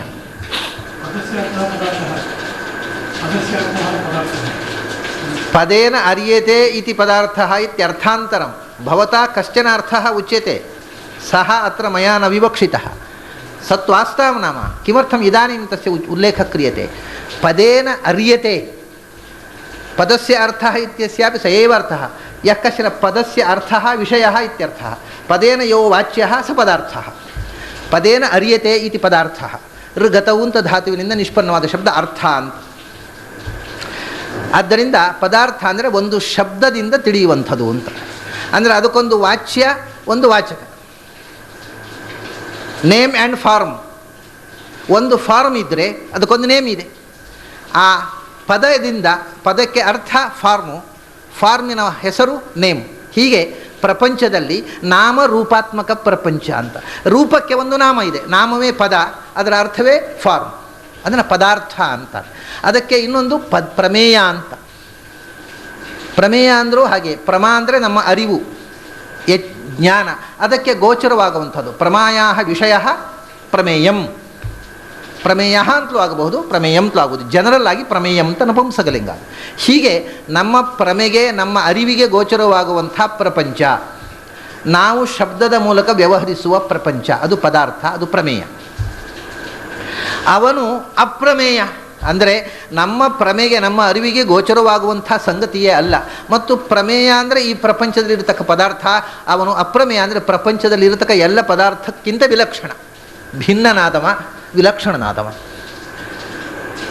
ಅರಿವಿಗೆ ಗೋಚರವಾಗ ಯಥೋ ವಾಚೋ ನಿವರ್ತಂತೆ ಅಪ್ರಾಪ್ಯ ಮನಸಾ ಸಹ. ಮನಸ್ಸಿಗೆ ಗೋಚರವಾಗದ ಶಕ್ತಿ ಅಂತ ಅರ್ಥ ಅಪ್ರಮೇಯ ಅಂದರೆ.